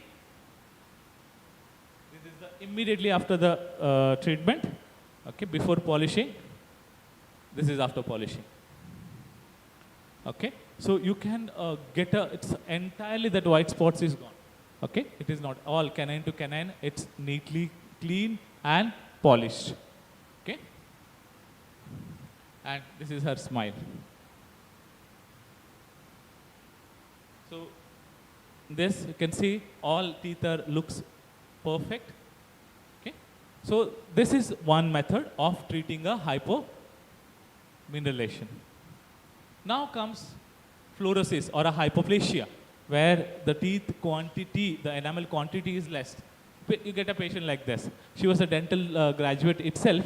She was not happy with her smile. She was telling that my teeth were, somebody had tried her composite as well for her during her graduation days. So she was not happy with in such cases, when a patient demands, like, I want a best of best smile. I'm a dentist. I want to show my patients as well. I'm going to see the patient. The patient should not, first of all, you correct your teeth and you tell us. Patient should not tell us like that. So my teeth has to be perfect. I want a best smile. So if at all a patient is asking for a best smile, or the most composite also can give a good smile, but the veneers, indirect veneers, give up the best out of best smile sometimes. Okay, because it is made up of dilithium silicate sometimes, or Emax, or it can be of good glass ceramics. It is. They have a very nice property of light transmission, everything. So I'm not going to go very detailed with the veneers. Already, ma'am has spoken. So we have done a cutting. Okay, we've taken impression and temporized. Okay, this was what in this case. What we planned is 12 veneers, indirect veneers, upper canine to canine, lower canine to canine, and 8 direct veneers for premolars using a composite. Okay, premolars I have done with the direct veneers, and inside canine to canine, upper and lower, with the indirect veneers. You can see the cutting. See, canine to canine is the direct veneers, and premolars, upper 4 and lower 4, are direct veneers using a composite. And now comes the diastema. This is one of my favorite diastemas. I am very, very attached to the closure of diastema. I always tell that for a closure of diastema, for a closure of procline teeth, or any malaligned tooth, ortho is the best option. Definitely. You will have to give a patient a first preference is ortho. Okay? It's a natural movement of the tooth. But certain times, ortho may not, patient may not be willing to go for ortho treatment because of the time, or because all these things will be remembered just before marriage, or when they started seeing a bride or a groom. Okay, that time it is a quick fix. You want immediately should be done. And another thing is for a small space, so going for an ortho for months together, patient may not feeling feasible. Okay, that time you'll have to go for you can go for a direct techniques, like you can do a composite or you can do a veneers. But you all should know that when you having a veneers, when you are giving a diastemas or a ortho treatment, you all know that ortho treatments are, diastemas are very notorious for a relapse. If you don't taken care, it relapses immediately. Okay, patient also wear a retentive plates, or you have to give sometimes permanent retainers.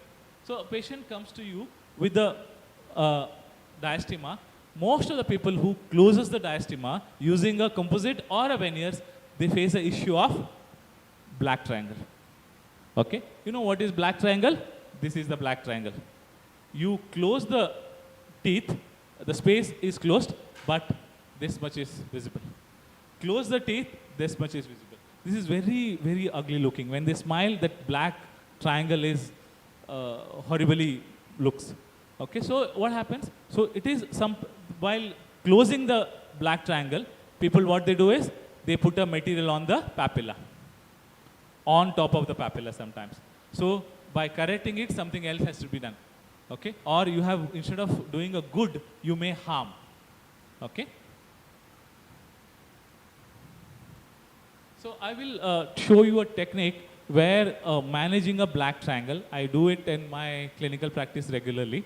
Okay, many a times it's a which is I have developed to some extent.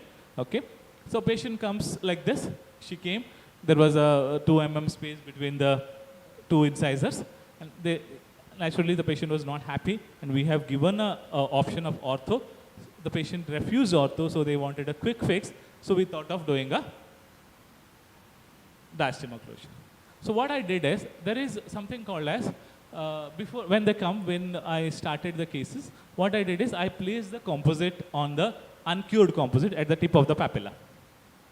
Okay, why I placed that tip of the papilla? So from the composite to the crest, from the crest of the tip of the papilla to the crest of the bone, I measured the distance.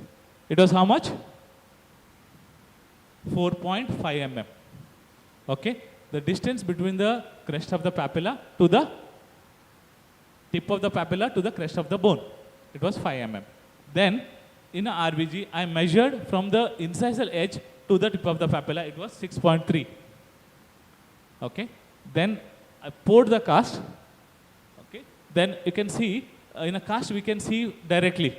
Because why I have done this too, and radiographically and direct, there is a differences. And radiographic measurements is not exact as the actual measurements. Okay, Tarnow et al., there is a milestone article by Tarnow et al. They have reported that the papilla has to be there up to at least 5 mm.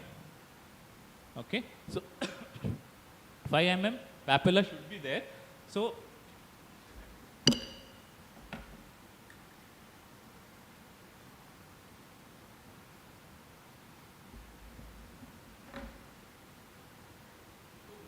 to measure that, so there is a mathematics. Now, for a 6.3 in a radiograph, in a cast it is 6. In a radiograph it is a 4.5. How much in the cast? There is a mathematics. So if it is a 6.3, if it is a 6, for a 4.5 it is the 4.3. What I require my contact point should be, or a papilla tip should be at 5.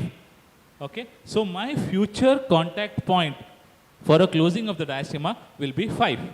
Okay, so how to achieve that? How to get the papilla tip to little ahead? Okay, non-surgically. Okay, this has to be a 5. There are so many articles, perio articles, periodontics articles, they support that the 5 mm has to be there. This is wax up. What I did is, I placed this is a non-surgical gingival recontouring.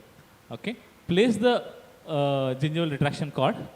Okay, so when I place first bit of a gingival retraction cord and made it little thinner, that space is open. And a second time I placed again a retraction cord. With that I placed little bit of a cotton. Okay, so when you place a retraction cord and a cotton, so gingiva papilla gets compressed. Okay, papilla got compressed. Can you see in the third picture I am placing a instrument and seeing that how much it is compressed. So from the broader incisal area, okay, from the broader aspect, it has compressed to a narrow slightly. Okay, then place the composite. So gingival recontouring has been done. But the question is, while placing the finishing of the composite, it will be very, very difficult because you're not able to polish it because it's inside the gums. While placing, you can use BioClear or you can use any mattress system so that you place it in such a way that it should be very smooth and nice. It should not be on the papilla, otherwise papilla will recede. Okay? It is like when you recontour, it is like giving a subgingival crown. It is like slightly, very carefully you have to do it. And this is my X-ray. The same, the 5 mm was, the contact point was achieved. Okay. This is another case where in this, it was you can see a huge frenum. Okay. This frenum was huge. So in such cases, so you have to go for a frenectomy sometimes because the frenum is the one where it is going to notorious. It is going to get the space opened again. Okay, we did a frenectomy. Okay, we have removed the frenum. Then we waited for to heal, and then did the same thing. Okay, remember one thing: whenever you do a midline diastema closure, never ever join two teeth. Okay, the God has given us a separate tooth, right?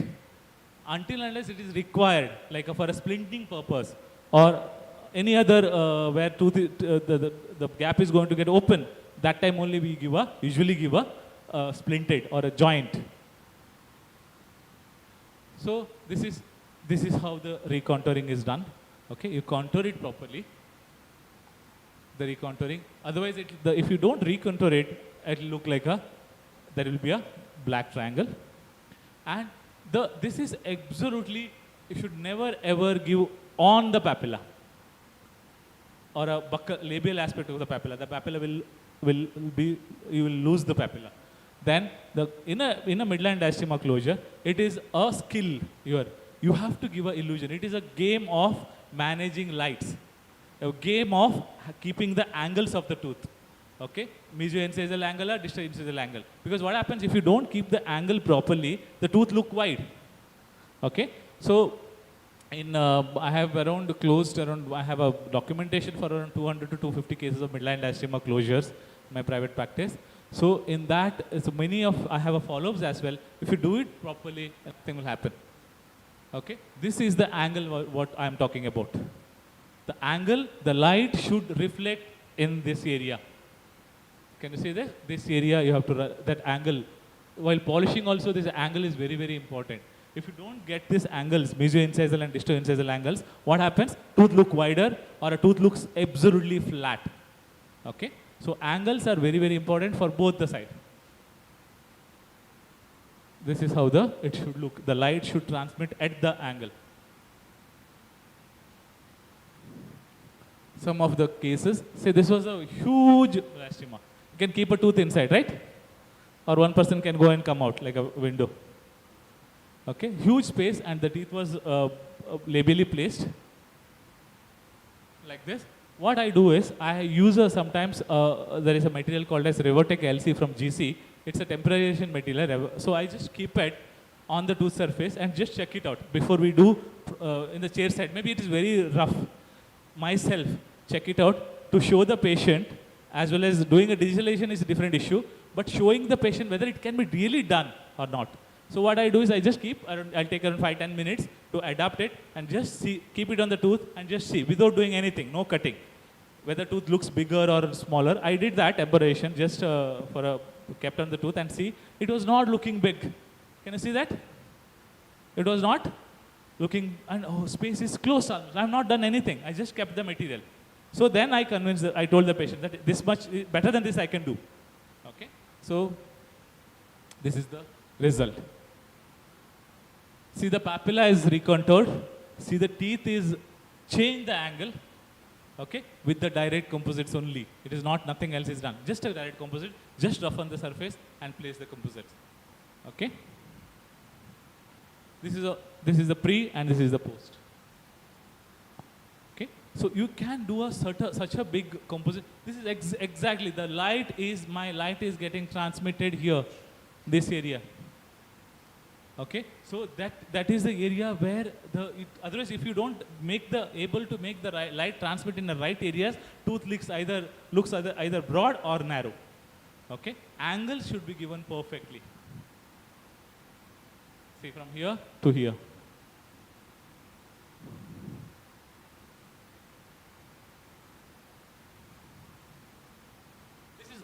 This is all the simple cases where it's easy to close. Simple, because it's why this midline diastema occurred, because of the mesial aspect of the tooth is not contoured. It is straight.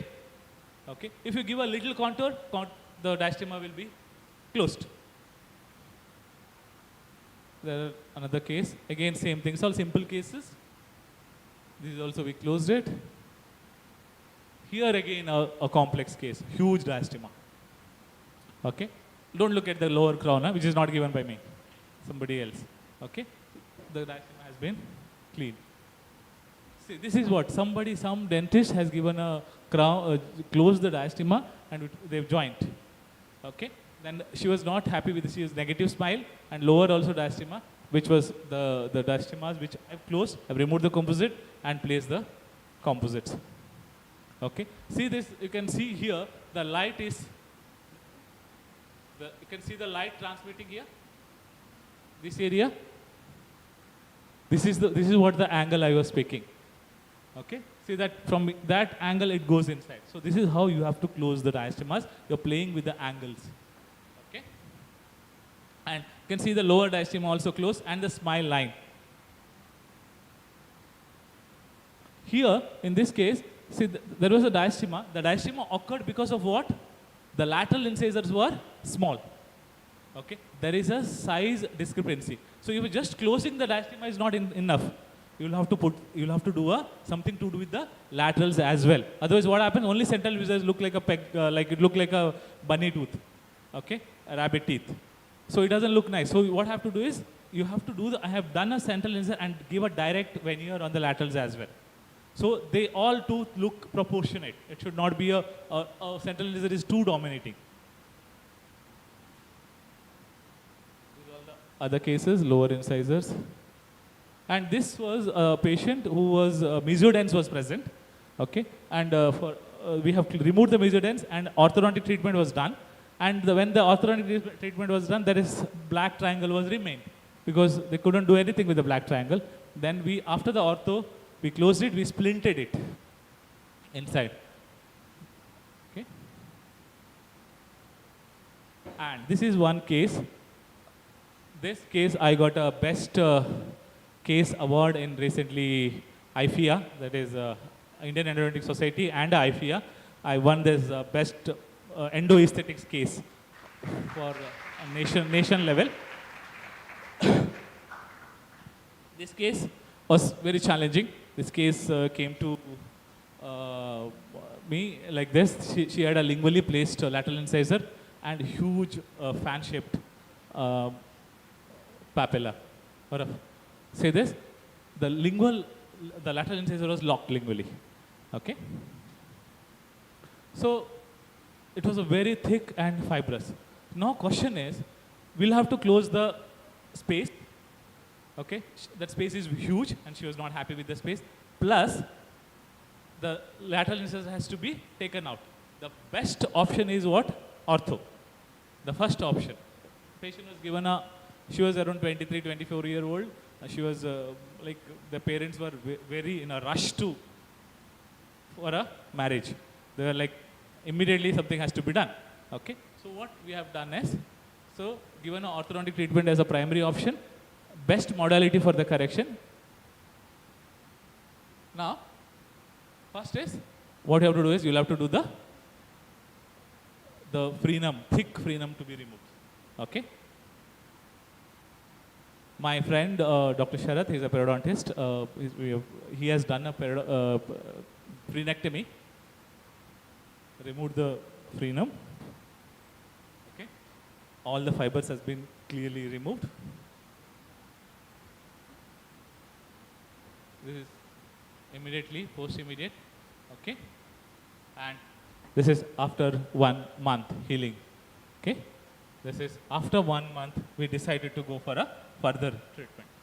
What is my first thing? As I said, I always try with the template. I tried the template, let me see how it is. Before cutting, doing any CLP or something like that for the lateral incisor, I just placed the template. It's very rough, it is not polished, nothing. Just chair side I did for myself, okay, to check.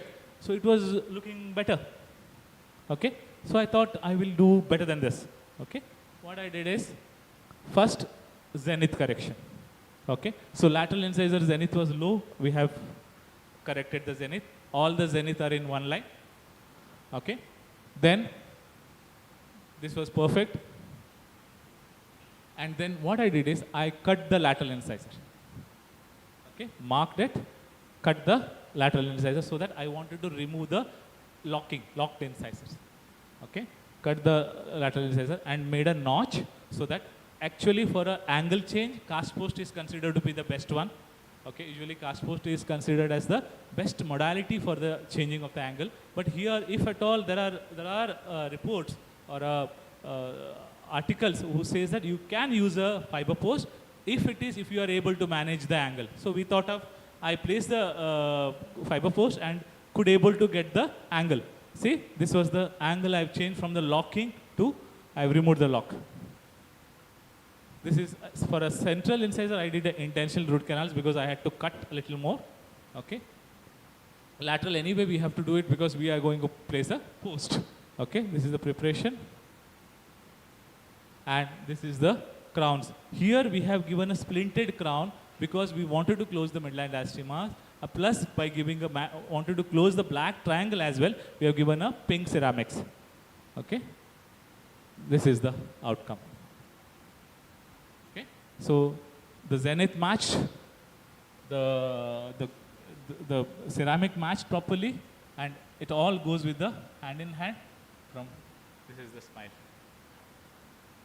Okay, so the whole teeth was going with the labial lower lip line. It was, and from here to here. Okay, this journey, and patient was happy, of course. Okay, and so we have done. I have a team of there are 8 associates who works with me. So we have a team who do everything. We do recording and everything. And another case where there is a proclined anterior. Again, I said ortho is the first choice. We can do an angle change to certain extent by using a post and core. Okay. From this angle to giving a post and core, we can change to certain extent. So this was the case. The patient was, she was a. See, all these cases when you do, you have to take a periodontal consideration. Because what happens, ultimately everything load goes onto the perio. If you don't have a proper periodontal consideration, everything goes for a toss. Because whatever beautiful thing, building you are going to do it, the foundation is what? Your periodontium. Okay? The periodontium taken care and the periodontal therapy has been done before thoroughly before doing the case. See, this was her smile. The 2 teeth were out. We've done an intentional root canal for 4. See, again here we have given a splinted crown because there is splinting. Because otherwise what happened, there may be a chances that future the space may open up. See the angle we have changed. Okay, from that the whole angle is changed to the lingually. It was so much out. See the smile line. It's absolutely inside the lower lip line. Okay, so this much correction can be done by using a post and core. This is one of our treatment modalities, but again, so it has to be considered with carefully. considering everything after periodontal consultations, all these things. From here to here. From here in the side profile, you can see that how much it was outside and how much is the inside. In this picture, it's very clear. This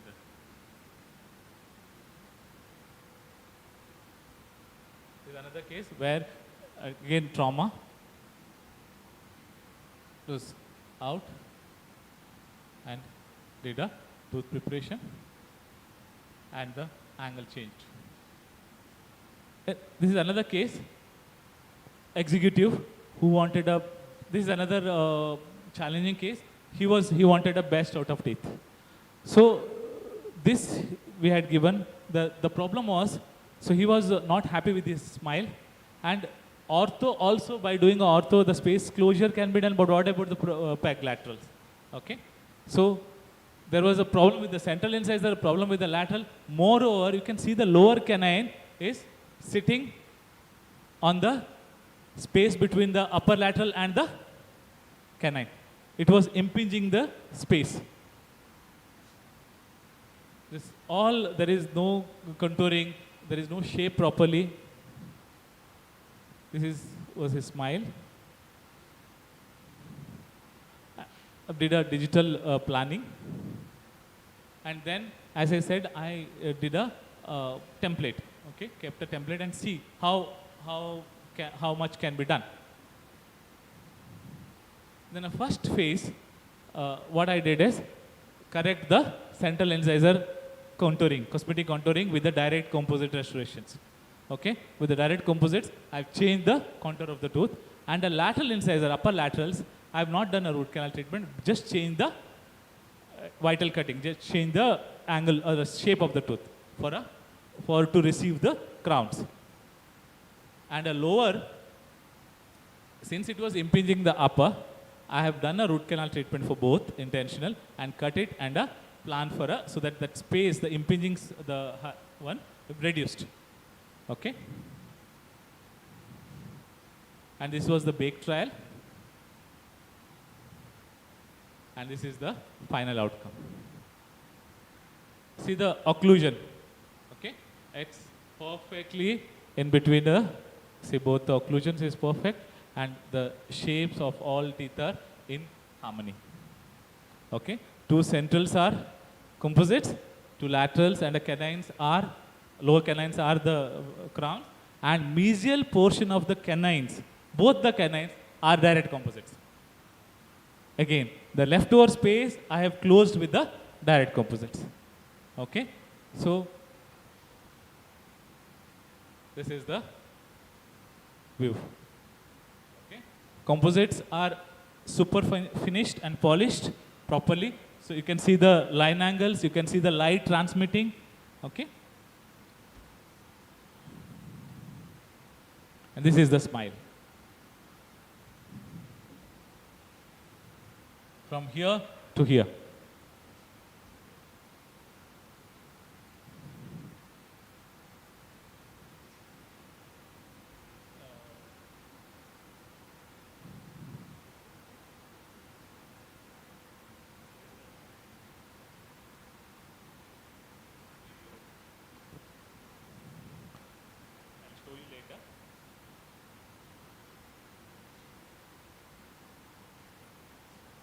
I'll show you later. There is one more fiber reinforced composite bridge. There is, what do you mean by fiber reinforced composite bridge? Okay. So when a patient comes to you with the missing tooth, a patient have a missing tooth, maybe a central lateral missing, a lower incisor missing, you have an option of implant, you have an option of bridge, that is your fixed prosthesis, you have an option of RPDs or a cast partial dentures. Okay. Then the fourth option is fiber reinforced composite resin bridge. This is even though it has been introduced to a dentistry as a temporary for a implant purpose or some other purpose, but there are articles which says that it can be kept for a longer period. Okay. They have the composite materials, which has a plastic. We use some fibers. Okay, what fibers we use? We use glass fibers, cable fibers, or a carbon fibers. But most commonly we use a glass fibers for a retenting purpose. What is glass fibers?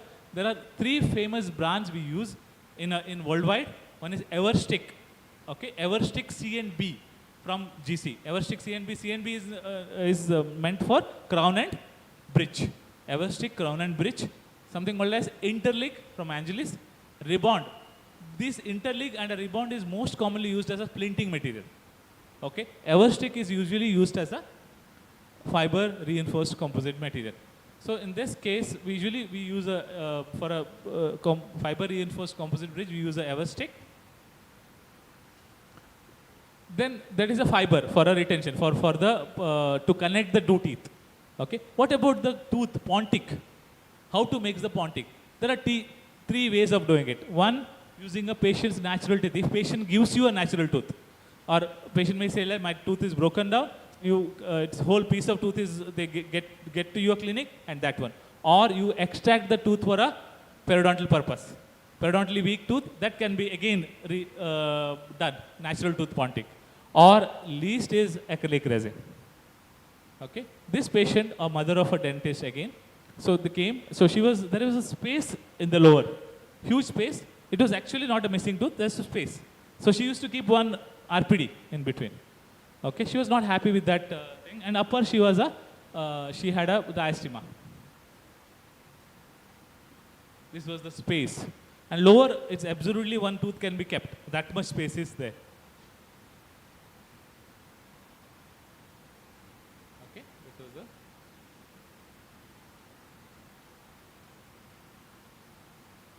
So this is Everstick CB, Everstick CNB. The space.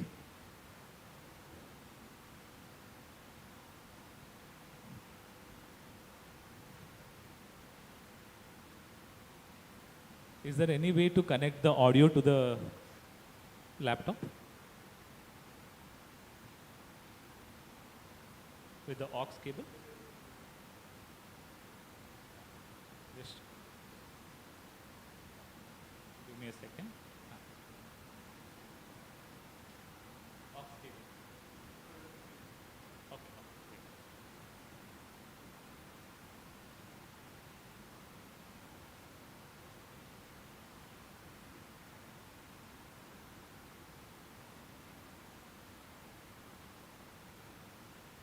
My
It's okay. If it is not happening, I'll give a narration. Anyway, narration is given by me only before.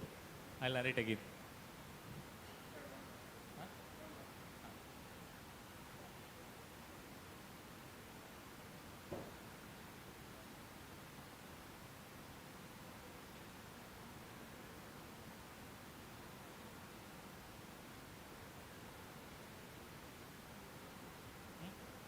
Not happening, no? Forget.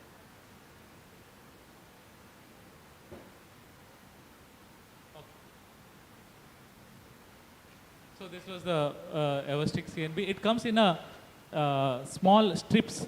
Okay, it has like this. It is embedded in a silicone. Okay, this you adjust and keep it like that and cut it. How much? This much. place so much is required. Like that. And just like a C shape, you cut both the teeth. I mean, and roughen the both the teeth. Don't cut, roughen. Like labial, mesial, and palatal. C. Okay, not entire, half the tooth, half portion. Okay, both the side. And H bond. Okay. Remove the band. Okay, place it on the lingual side. Okay, place it on the lingual side.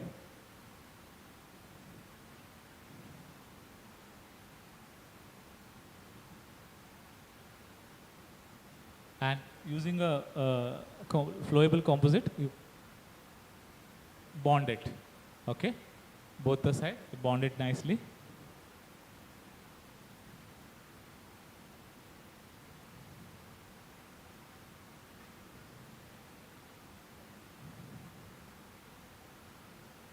Okay, you can do a stage light cure, staged area. So then you're making a pontic.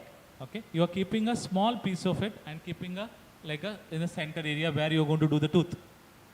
Okay, place it in the center.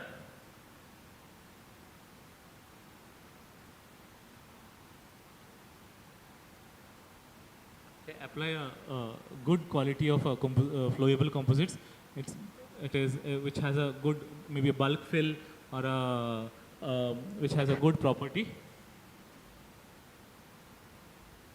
Okay, make sure that it should not impinge it's how the hygienic pontic is given in the prosthodontics. So same way, same method you have to do is like a pontic, hygienic pontic. You should not impinge the gums.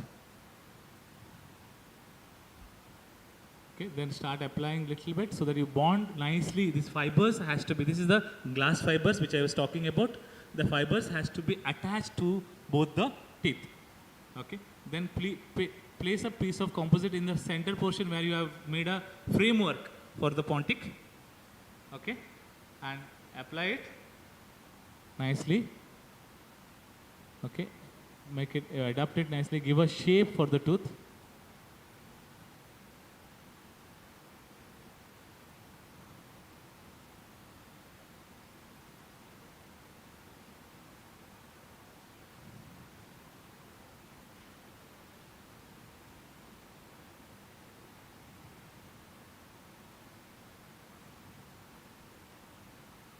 So you make all anatomy you mimic, because tooth may look little smaller because space was a little lesser than the central, but in a lower incisors, it is going to be a 5 incisors now. You see, there is 5. But the question is lower incisors, if it is one more, nothing will happen. Whereas your upper portion, in an ortho purpose, sometimes we extract the lower incisors as well. Okay, but still patient looks perfect. Okay.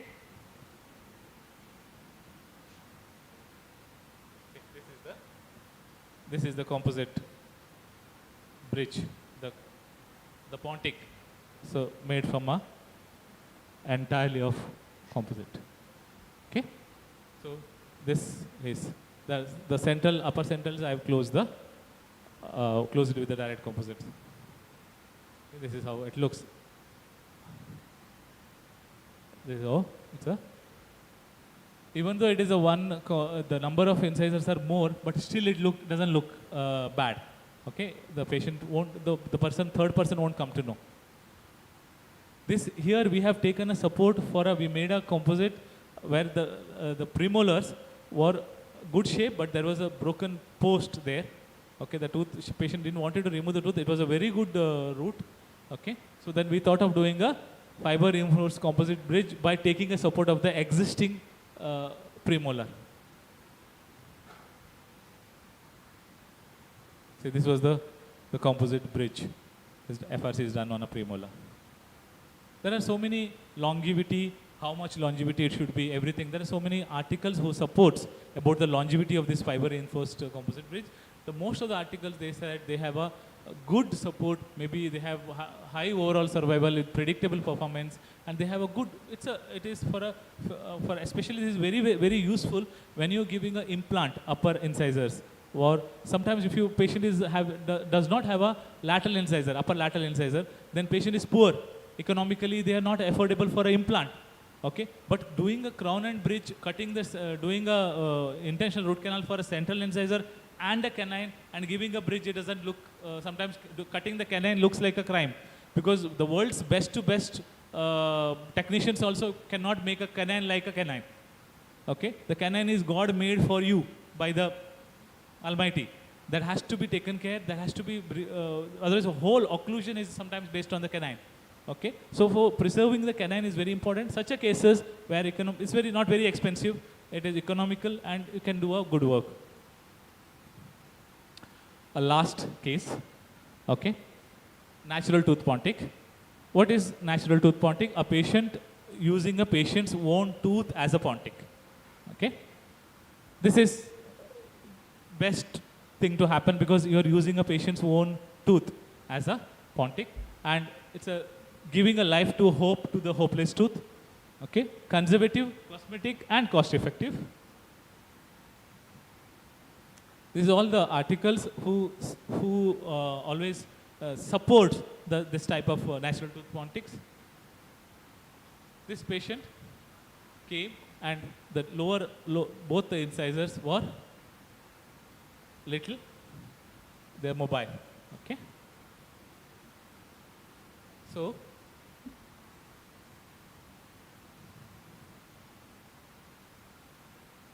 periodontally weakened. So you can see this grade 2 and all periodontally weak. You can see the movement.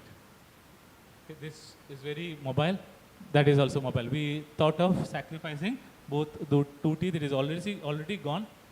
We extracted the teeth. Okay. This is the extraction socket. This is 2 teeth, which we extracted. What we do is we do a intentional root canal treatment outside the tooth, outside the mouth. And we have to seal both coronal aspect and the apical portion with the GIC, so that apical seal and a coronal seal is very important. And just clean the area. Bleeding should be stopped. Okay. You can use the 7th generation bonding agent so that HN can be avoided. And keep the 2 teeth on a socket and just check it out, whether how nicely it is going to be. It has to be properly disinfected and everything. All that criteria has to be taken care. Okay, keep it on the socket and just check for the occlusion. Okay.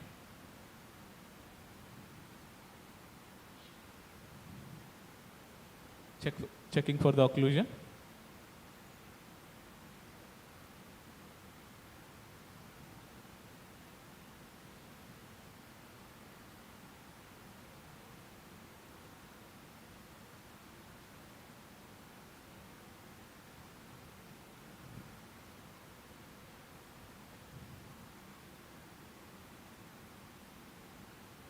Keep the tooth, and using I use interlig, okay, as a splinting material. I use interlig here.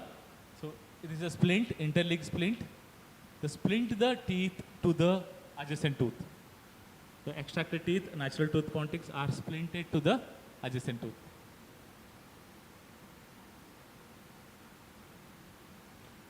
See, this is the outcome, natural tooth pontic. The teeth are kept in the same way, and it is splinted from the lingual aspect.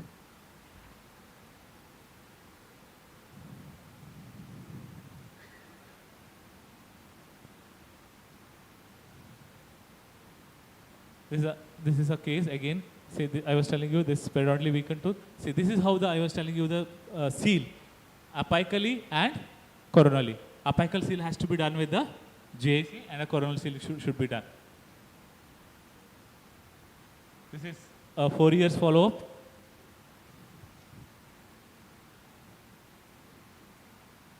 This is the follow-up when she came for the follow-up.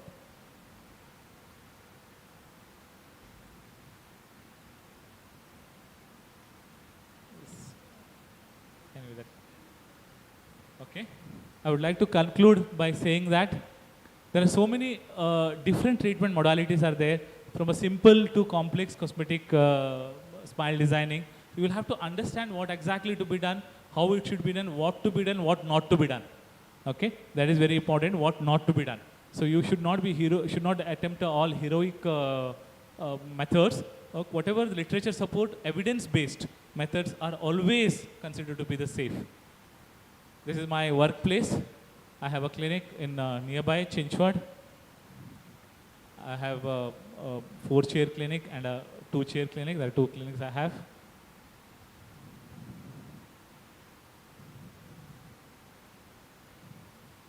I use microscopes. This is my team of associates. I have one periodontist who is working with me, Dr.Shail. She had come with me to assist. We have full-time periodontist, we have full-time prosthodontist, we have full-time endodontist who works with me, and plus associate dentist.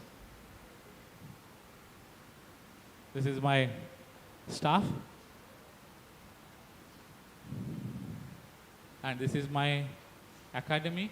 I do teach certain students who wants to learn a better dentistry for tomorrow. Maybe it's an education I do for the field. Okay. This is my center. It's in Chinchwad. It's my extension portion of my clinic.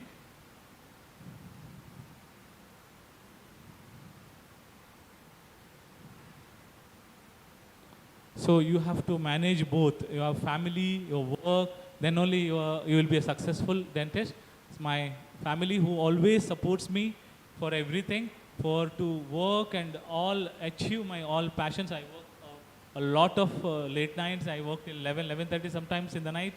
So this my family supports me a lot, and my all lectures and everything. So you have given me a time that is the most precious gift you can give me on this constant Endo day. Thank you so much for patient listening.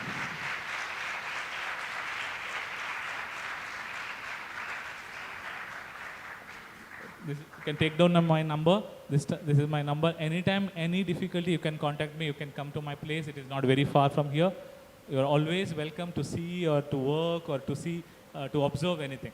Thank you so much. Thank you so much once again, Dean sir, and all the staff members of Conservative Dentistry and Endodontics. I have come here quite a few times as an